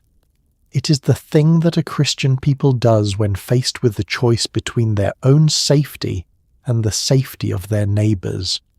This is, in the vocabulary of 17th century Protestant theology, an argument with considerable weight, and it lands differently in a village already shaped by decades of Thomas Stanley's Puritan-adjacent ministry than it might in a more purely ceremonial parish elsewhere. Thomas Stanley's presence alongside Montpesson at Cucklet Delph is significant in this context. Stanley's theological tradition, more rigorous, more demanding, more focused on the direct and unmediated relationship between the individual conscience and God, gives the outdoor services a dual register that the congregation would have felt even if they could not have articulated it. Here were two clergymen from opposing traditions, standing together in a limestone hollow, asking their congregation to endure the unendurable on the grounds that it was the right thing to do. The argument carries the weight of both their traditions behind it. The doubts, when they come, and they must come, in any honest account of 14 months of continuous death, are not well documented. The official record is the record of people who stayed and endured, which means it is, by its nature, the record of the position that prevailed. The people who left, who decided that the theological argument was insufficient justification for what the quarantine was asking of them, are largely absent from the history. Their departure is noted in various records with the neutrality that neither condemns nor explains. They went, the others stayed. The theology of plague, in the end, is a record of what the people who stayed told themselves, and what they told themselves was that it mattered, and that they were part of something larger than their own survival, and that this was enough. For most of them, apparently it was. By October of 1666, the deaths slow, and then they stop. This is not a dramatic moment. It does not announce itself. There is simply a week with fewer deaths than the week before, and then another, and then a week where nobody dies at all, and by November the outbreak is effectively over. Mompesson declares the quarantine ended. The boundary stones that marked the edge of the village are no longer manned. People begin, cautiously, to move again, to travel to market towns, to receive visitors, to do the things that a village connected to the world around it normally does. The caution is reasonable. The village has good reason to be cautious about a great many things. What is left is a settlement of somewhere between 70 and 150 survivors, depending on how you count, in a village whose physical fabric is entirely intact. The same stone houses, the same church, the same dry stone walls, but whose human fabric has been reduced by more than half. The church register tells the story with its usual flat, handwritten neutrality. A long column of deaths, and then eventually a gap, and then a baptism. The slowing of the deaths in September and October of 1666 is almost certainly due to a combination of factors, none of which the people of Eyam would have understood in the terms we use now. The rat population, depleted by 14 months of plague cycling through it, has shrunk. The flea population, dependent on the rats, has shrunk with it. The human population of the village has been so drastically reduced that the density of susceptible hosts, people who have not yet had the plague and survived it, is no longer sufficient to sustain the chain of transmission. The plague does not leave Eyam because it has been defeated. It leaves because it has run out of room. This is, in the biological accounting of epidemic disease, a grim kind of success. You cannot catch plague from a village that has already lost most of its people. For the survivors, the end of the quarantine is not a straightforward relief. It is an opening into a world that has changed completely while they were sealed away from it. The Great Plague of London ended in 1666. The Great Fire of London burned in September of 1666, destroying much of the medieval city and reshaping the capital entirely.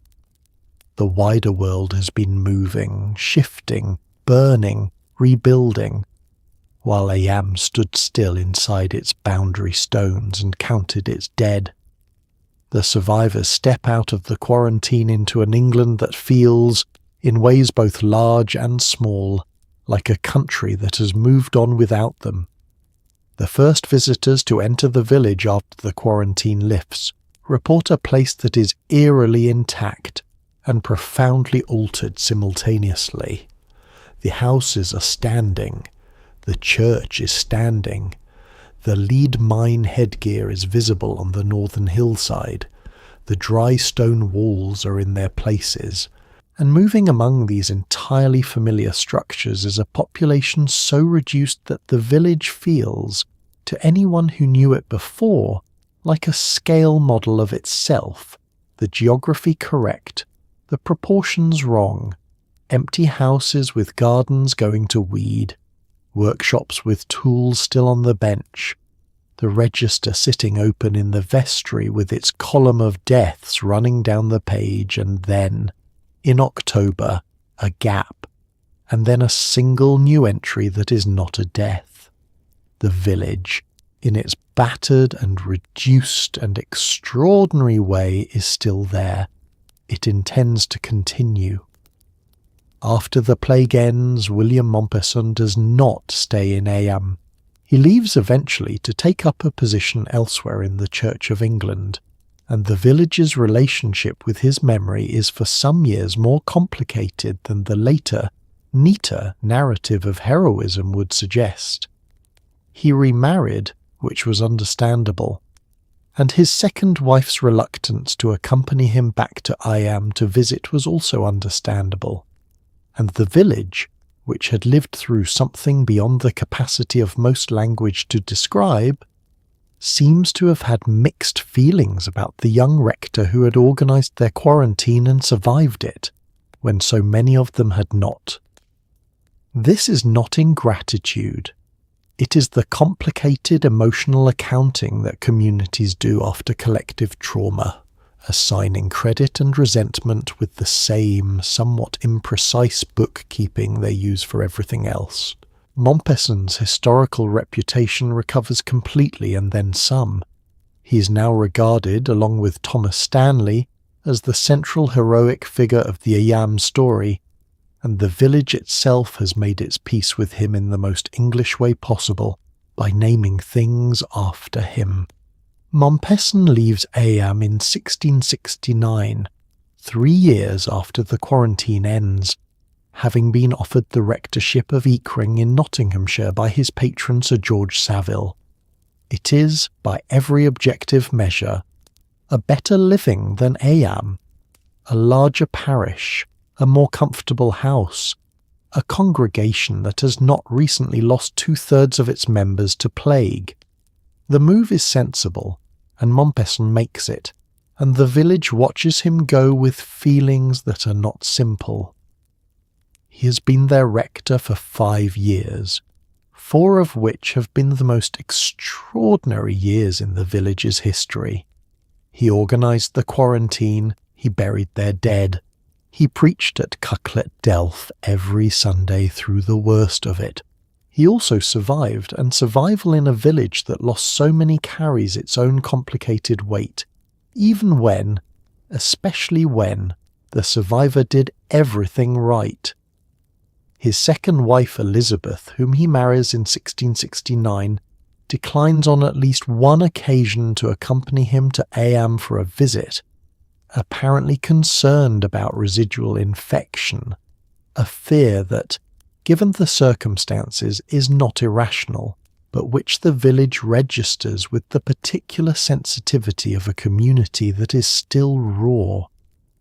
There are accounts, probably embellished in the retelling, of the village receiving Mompesson on his return visits with something less than the warmth his history there might have warranted. Whether this reflects genuine resentment, or simply the emotional awkwardness of a reunion between a man who left and a place that had to stay, it belongs to the complicated aftermath of the quarantine rather than to the quarantine itself. What Mompesson carries with him from Eyam is not recorded in his own words with much directness. He continues his clerical career. He becomes a canon of Southwell Minster. He lives until 1708, dying at the age of 70, a lifespan that would have been impossible to predict for a man who spent 1.5 years inside a plague village, walking into the houses of the dying on a daily basis, and who lost his wife to the disease he was managing. He outlives the quarantine by more than 40 years. He outlives Eyam's grief, mostly, and enters the historical record as a hero, which he was, in a way that does not require the erasure of the ambivalence the village felt about him in the years immediately after, because heroism and ambivalence are not, in practice, mutually exclusive. Eyam knows this better than most. The village of Eyam in the winter of 1666 is a place with too many empty houses and not enough people to fill them, and the question of what happens next is not not, in the immediate term, a question about legacy or meaning or the broader significance of what the village has done. It is a question about who ploughs which fields and who tends which orchards, and who has the practical knowledge to keep the lead mines running at anything like their previous capacity. Villages in pre-industrial England do not have spare labour. They have exactly the amount of labour they need to function, and when you remove half the population in 14 months, the remaining half is not merely bereaved, it is genuinely overstretched, responsible for maintaining an agricultural and economic infrastructure that was designed for twice as many hands. Eyam recovers, slowly and practically, in the way that villages in the 17th century recover from everything, by doing the work and not talking about it very much. The immediate practical problems are enormous and entirely unglamorous. Fields that were ploughed by men who are now dead need to be ploughed by someone. The harvest of 1666, which falls partly within the quarantine period and partly just after it ends, is gathered by a workforce depleted to a fraction of its pre-plague size, working with the particular focused urgency of people who understand that the harvest does not care about their grief, and the winter is coming regardless. Animals that belong to dead households need to be redistributed or sold, or simply absorbed into the holdings of surviving neighbours.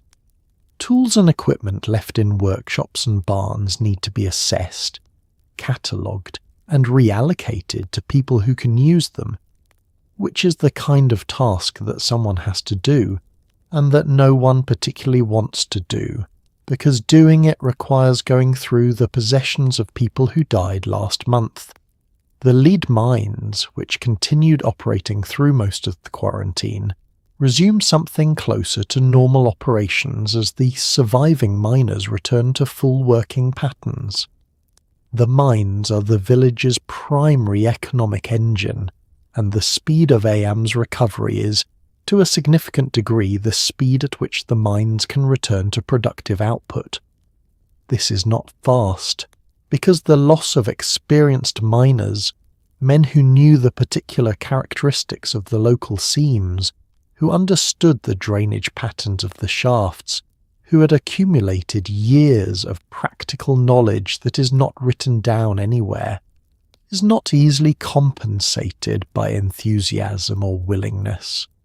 Knowledge of that kind lives in people, and some of those people are now in the churchyard, or in the gardens and fields where the quarantine's dead were buried.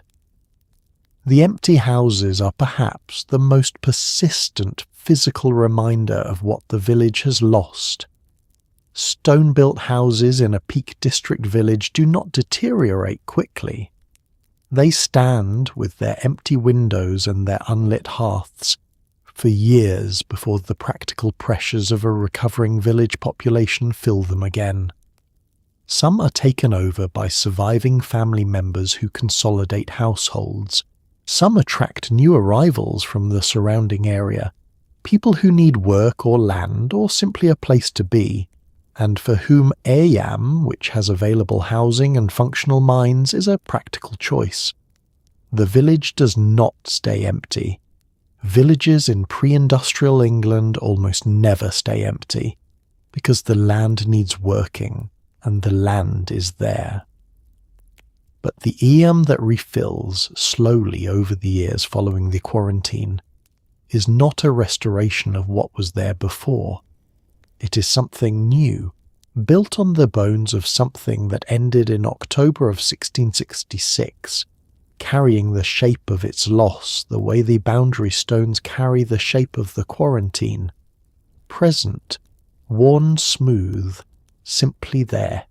The story of Eyam is not widely known outside England, and even within England it occupies a particular category of historical memory, admired, retold, made into commemorations and school visits, and an annual ceremony held every last Sunday of August, called Plague Sunday, where the village gathers at Cucklet Delph to remember, but it has not achieved the broad cultural saturation of, say, the Battle of Waterloo or the Great Fire of London, which happened the same year as Eyam's worst month, and attracted considerably more attention at the time. This is perhaps because the Eyam story does not fit neatly into the categories that historical drama tends to prefer. There is no villain. There is no battle. There is no moment of triumph.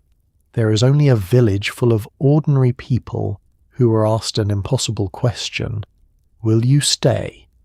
Knowing what staying costs, and who said yes, mostly in the quiet way that people say yes to things they have already decided they are going to do, because the alternative is worse. That is what Eyam is. Not a monument to heroism in the sword and trumpet sense, a monument to the much harder, quieter kind. Plague Sunday, held at Cucklet Delph on the last Sunday of August every year, is one of those English commemorations that manages to be both genuinely moving and remarkably underattended by the standards of events with a comparable historical weight. The village gathers in the same limestone hollow where Mompesson preached to his shrinking congregation 3.5 centuries ago, and a service is held that follows roughly the same outdoor format as the original, which is either a beautiful act of continuity or a slightly eerie one, depending on your relationship with the past. The Derbyshire moorland looks more or less as it did in 1666. The wind comes off the hills with the same indifference.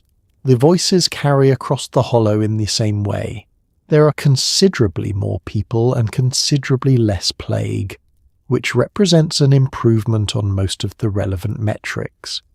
The village itself, the physical village, the houses and the church and the boundary stones and the Riley graves and Mompesson's well, is one of the more completely preserved plague-era landscapes in England, because nothing much was built over it in the intervening centuries, and the Peak District was not, until relatively recently, the kind of place that attracted the kind of development that erases historical fabric. You can walk the quarantine boundary on a grey Tuesday in November with no particular planning or equipment and find the stones where they have always been, worn and quiet at the edge of the moorland. You can stand at the Riley graves, where Elizabeth Hancock buried her family in the August of 1666, in a field that still carries their headstones. The landscape remembers in the way that stone remembers, without drama, without comment, simply by remaining. What the Eyam story offers the present day, and this is the thing that keeps it being retold, that keeps school groups coming up the hill from Bakewell and historians writing papers and the village gathering at Cucklet Delph every August, is not a lesson about plague or epidemiology or the mechanics of quarantine, though it offers those too. It is a story about what people are capable of choosing when the choice is real and the cost is clear. The people of Eyam were not extraordinary people in any of the ways that history usually defines extraordinary. They were lead miners and farmers and tailors and a young clergyman and his wife. They lived in low stone houses on a windy hillside in Derbyshire. They ate oat pottage and tended kitchen gardens and argued about the same things that people in small communities have always argued about. And then they were asked the hardest question a community can be asked. And most of them answered it the hard way, and the surrounding towns did not get the plague. And 350 years later, a village still gathers in a limestone hollow every August to say that it happened, and that it mattered, and that the people who stayed deserve to be remembered. They do. The official history of Eyam is told largely through its men: Mompesson, who organised it, Stanley, who legitimised it, the miners who kept the economy running. But the daily work of keeping a village alive during a plague outbreak is, in the 17th century, overwhelmingly the work of women. And the women of Eyam perform it with a consistency and a completeness that the historical record acknowledges mostly by accident in the gaps between the named figures.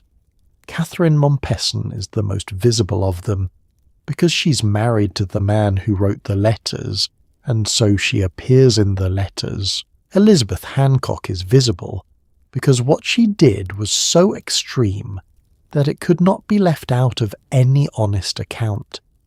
The others, the women who brewed the ale and baked the bread and nursed the sick and buried the children, and kept the kitchen gardens producing through the worst summer the village had ever seen, are present in the register only as names, and sometimes not even that. In a 17th century English village, the household is the primary unit of economic and social life, and the woman of the household is its operational centre. She manages the food supply, the brewing, the baking, the preserving, the management of whatever livestock the family keeps. She tends the kitchen garden. She produces or maintains the family's clothing. She's the primary caregiver for children, for the elderly, and for the sick, which in a plague year means she's also the person most likely to be in sustained close contact with the infected. This is not a role she is assigned reluctantly. It is the role that the structure of 17th century rural life has built around her, and she performs it with the same matter-of-fact competence with which she performs everything else, even when everything else includes washing the body of a child who died this morning, and making sure the bread is ready by noon because the living still need to eat.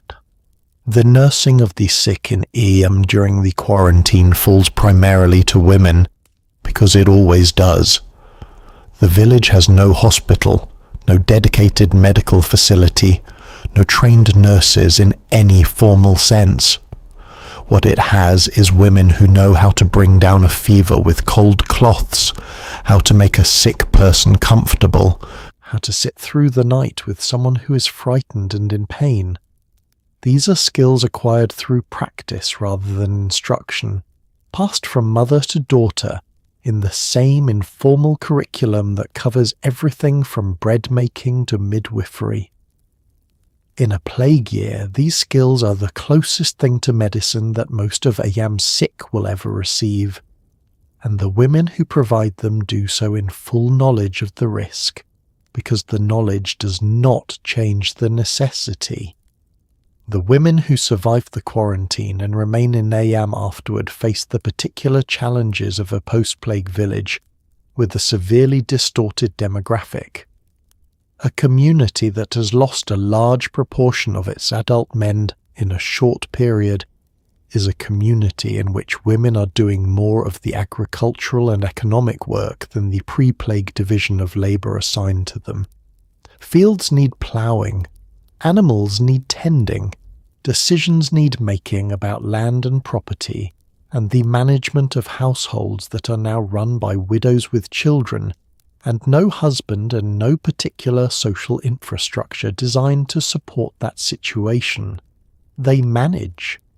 The historical record does not dwell on how, because the historical record of 17th century rural England does not generally dwell on how women manage things, but the village recovers, and the village's recovery is, in the most practical and unglamorous sense, their work.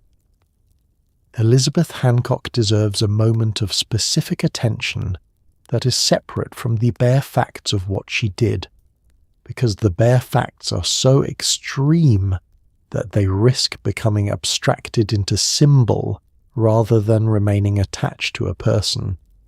She's a woman in her 40s, living on a farm at the edge of the village. In the space of 8 days in August of 1666, she loses her husband John and her 6 children, Mary, Elizabeth, John, Ona, William and Alice, to the plague. She buries each of them herself, in the field beside the farmhouse, dragging bodies that she has wrapped in whatever cloth was available across the ground to the grave she has dug with her own hands, because no one will come to help her, and the alternative is unthinkable. Then she walks back to the farmhouse. The Riley graves, as they are now known, still stand in the field where she put them. Elizabeth Hancock survives the quarantine, leaves Eyam afterward, and disappears from the historical record with the completeness of someone who has done everything that was required of her, and has nothing left to prove to anyone. The villages surrounding Eyam during the quarantine occupy an uncomfortable position in the story that is rarely examined directly. They are the beneficiaries of Eyam's sacrifice, the towns and hamlets whose parish registers stay thin and unremarkable through 1665 and 1666, precisely because the village up the hill is holding its line. What it felt like to be in Stony Middleton or Bakewell or Fullow during this period, watching a neighbouring community seal itself and die, is a question the history has not fully answered. The surrounding communities know what is happening in Eyam. News travels in a rural landscape the way it always travels, through carriers, through farmers at market boundaries, through the informal network of people who have relatives on both sides of a line and cannot entirely stop communicating across it. They know the village is quarantined, they know people are dying.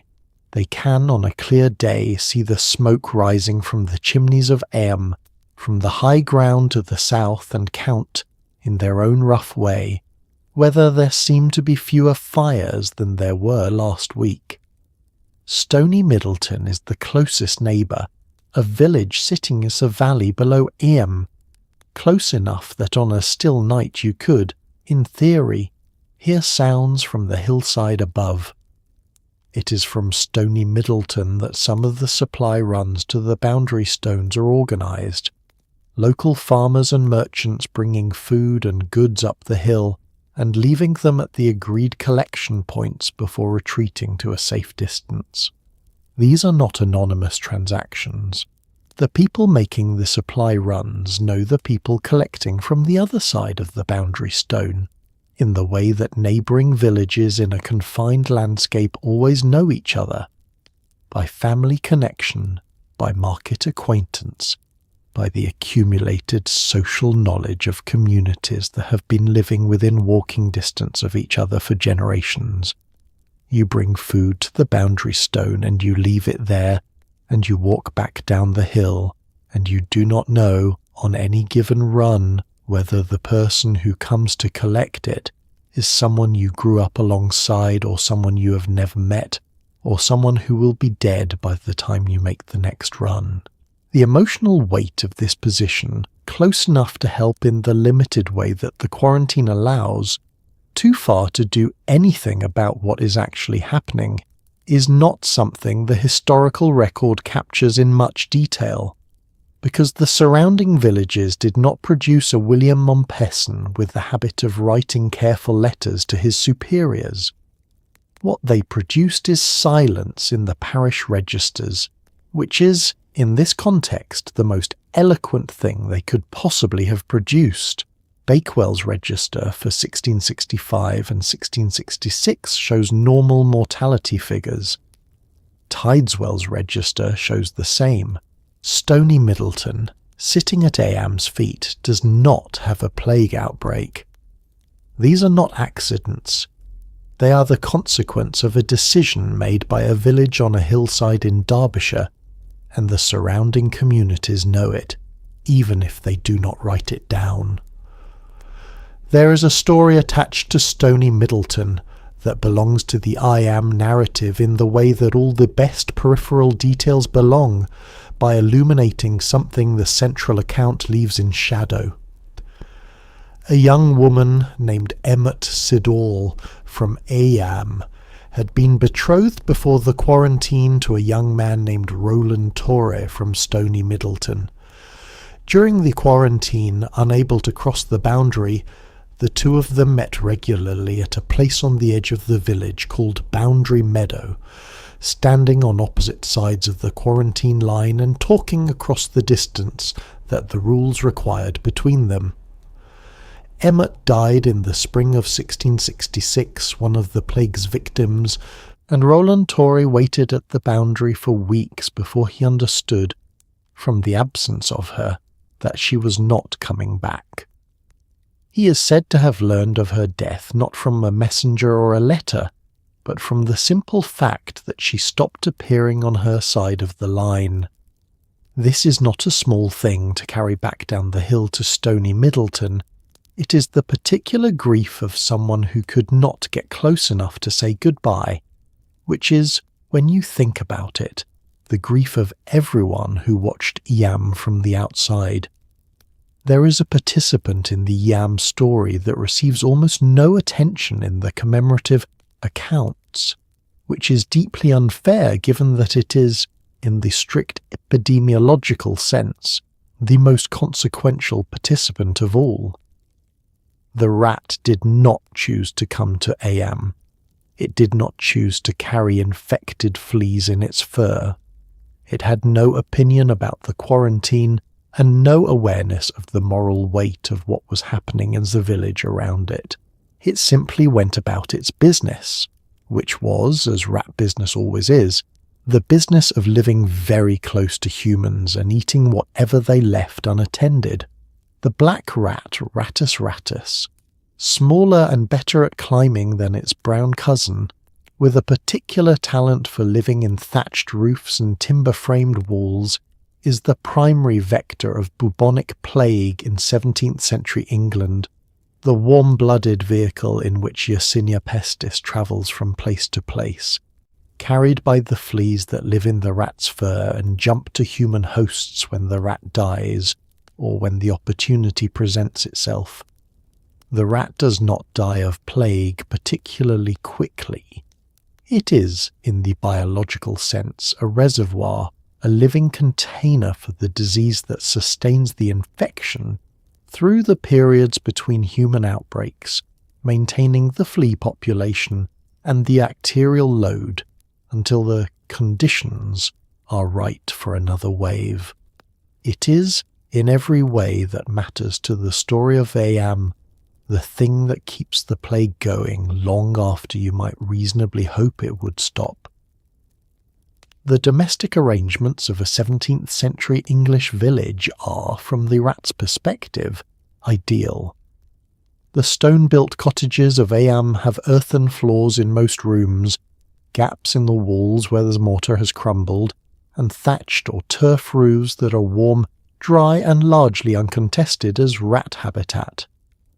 The food stores, sacks of grain, barrels of preserved meat, dried peas and beans in pottery crocks are kept in the same rooms where the family sleeps and eats, because storage and living space are not separated in the way that a modern house separates them. The household waste, including food scraps and the contents of chamber pots, is disposed of in ways that attract rats with reliable efficiency. There is, in short, no such thing as rat-proofing in Eyam in 1665, because the concept does not exist.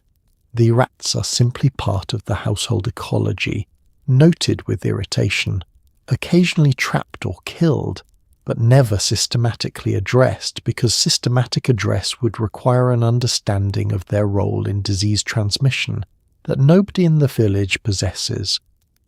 The fleas that carry Yersinia pestis from rats to human are themselves invisible at the scale of normal observation. You do not see the flea that bites you.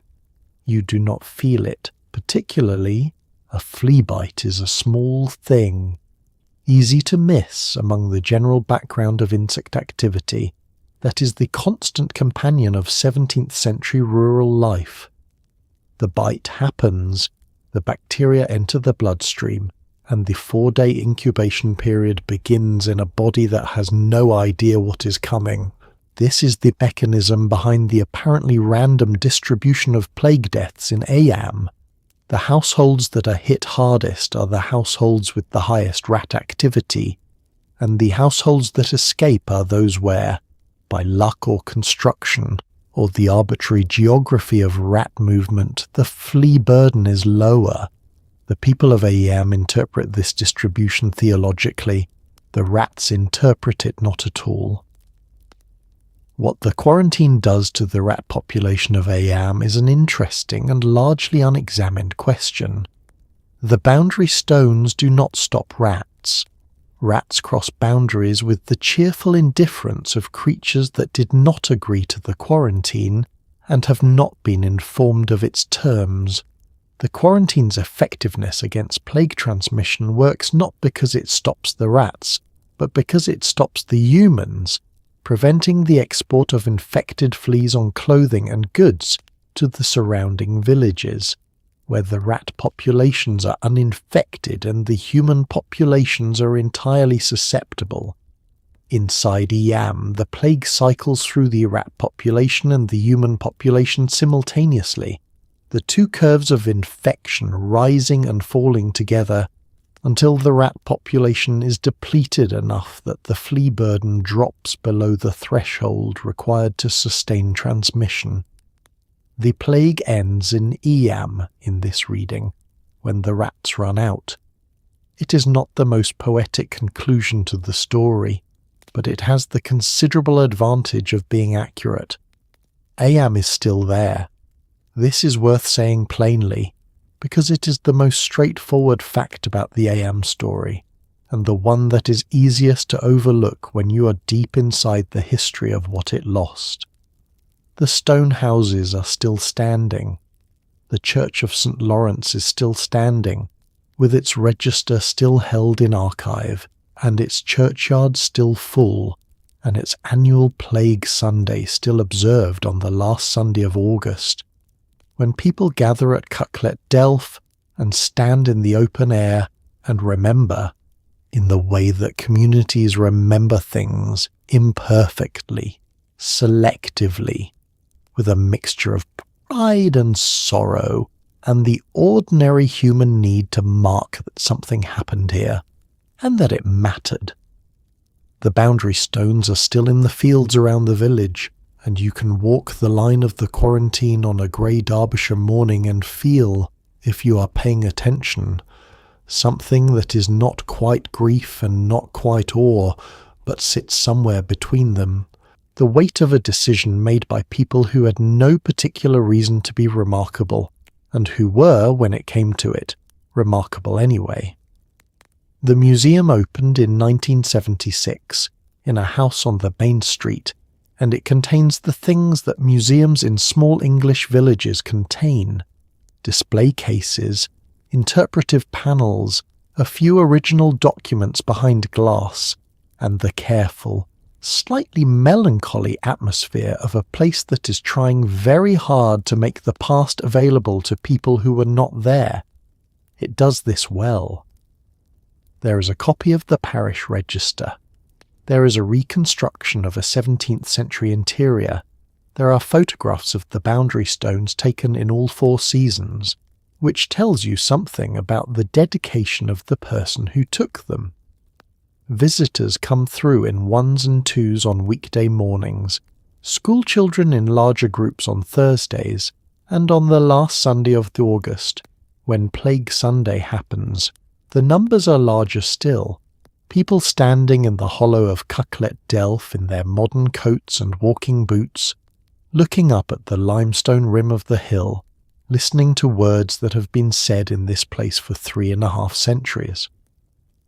The Riley graves are a 20-minute walk from the village centre, up a lane and across a field, and they are exactly what the name suggests.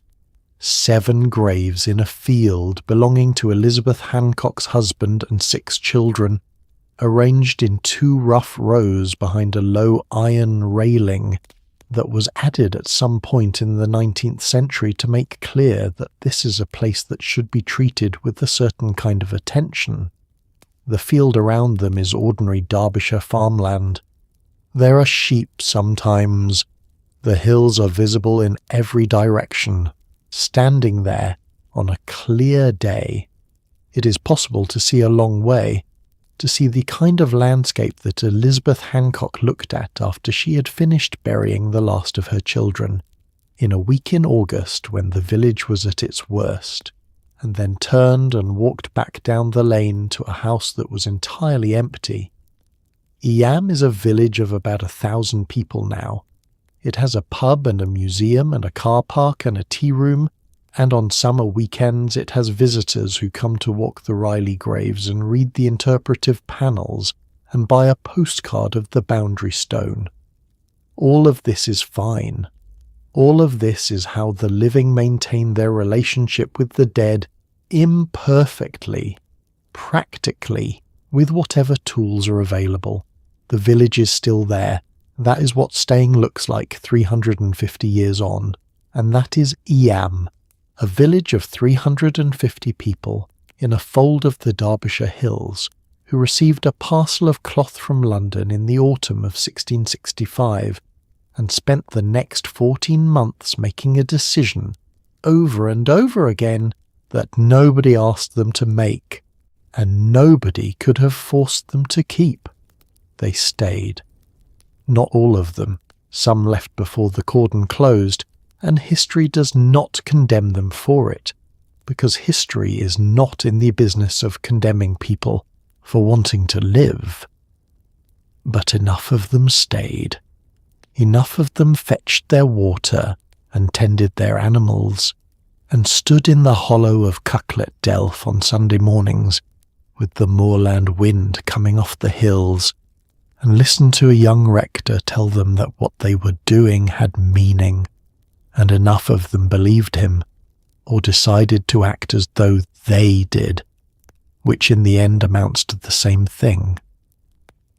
You have been listening tonight to a story about what people do when the options are all bad. Not a story about heroes in the way that word usually gets used, not the sword and trumpet kind, not the kind with a clear enemy and a decisive moment, and a victory that everyone can point to afterward. The people of Eyam had none of that. What they had was a boundary, and a decision, and each other, and the very specific kind of courage that doesn't look like courage from the inside because it doesn't feel like a choice so much as a conclusion. The quiet arriving at the only thing you can live with. Before you drift off, I want you to think for just a moment about what you have that they did not.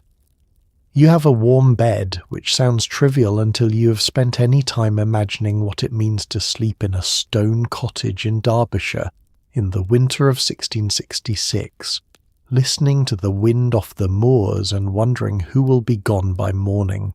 You have, in all likelihood, a reasonable expectation of tomorrow, a thing so ordinary that you have probably never thought of it as a luxury, and which the people of Eyam spent 14 months unable to take for granted. You have, right now, the particular peace of someone who is not being asked to make an impossible decision. That is worth noticing just for a moment before you let it go. The boundary stones are still there. The churchyard is still full. Cucklet Delph is still a hollow in the limestone hillside, and on the last Sunday of August every year people still stand in it and remember. Elizabeth Hancock's 7 graves are still in the field by the farmhouse. The parish register is still in the archive, with its long column of names written in the careful, neutral handwriting of a man who understood that the record itself was a kind of witness. William Mompesson left Eyam and built a new life, which is the thing that survivors do. Thomas Stanley stayed until he died. The village recovered slowly in the way that villages recover, by doing the work and not talking about it very much. They did not know they would be remembered. They were just people in a small place, doing the only thing they could think of to do. That was enough. It turns out it was more than enough. Sleep well.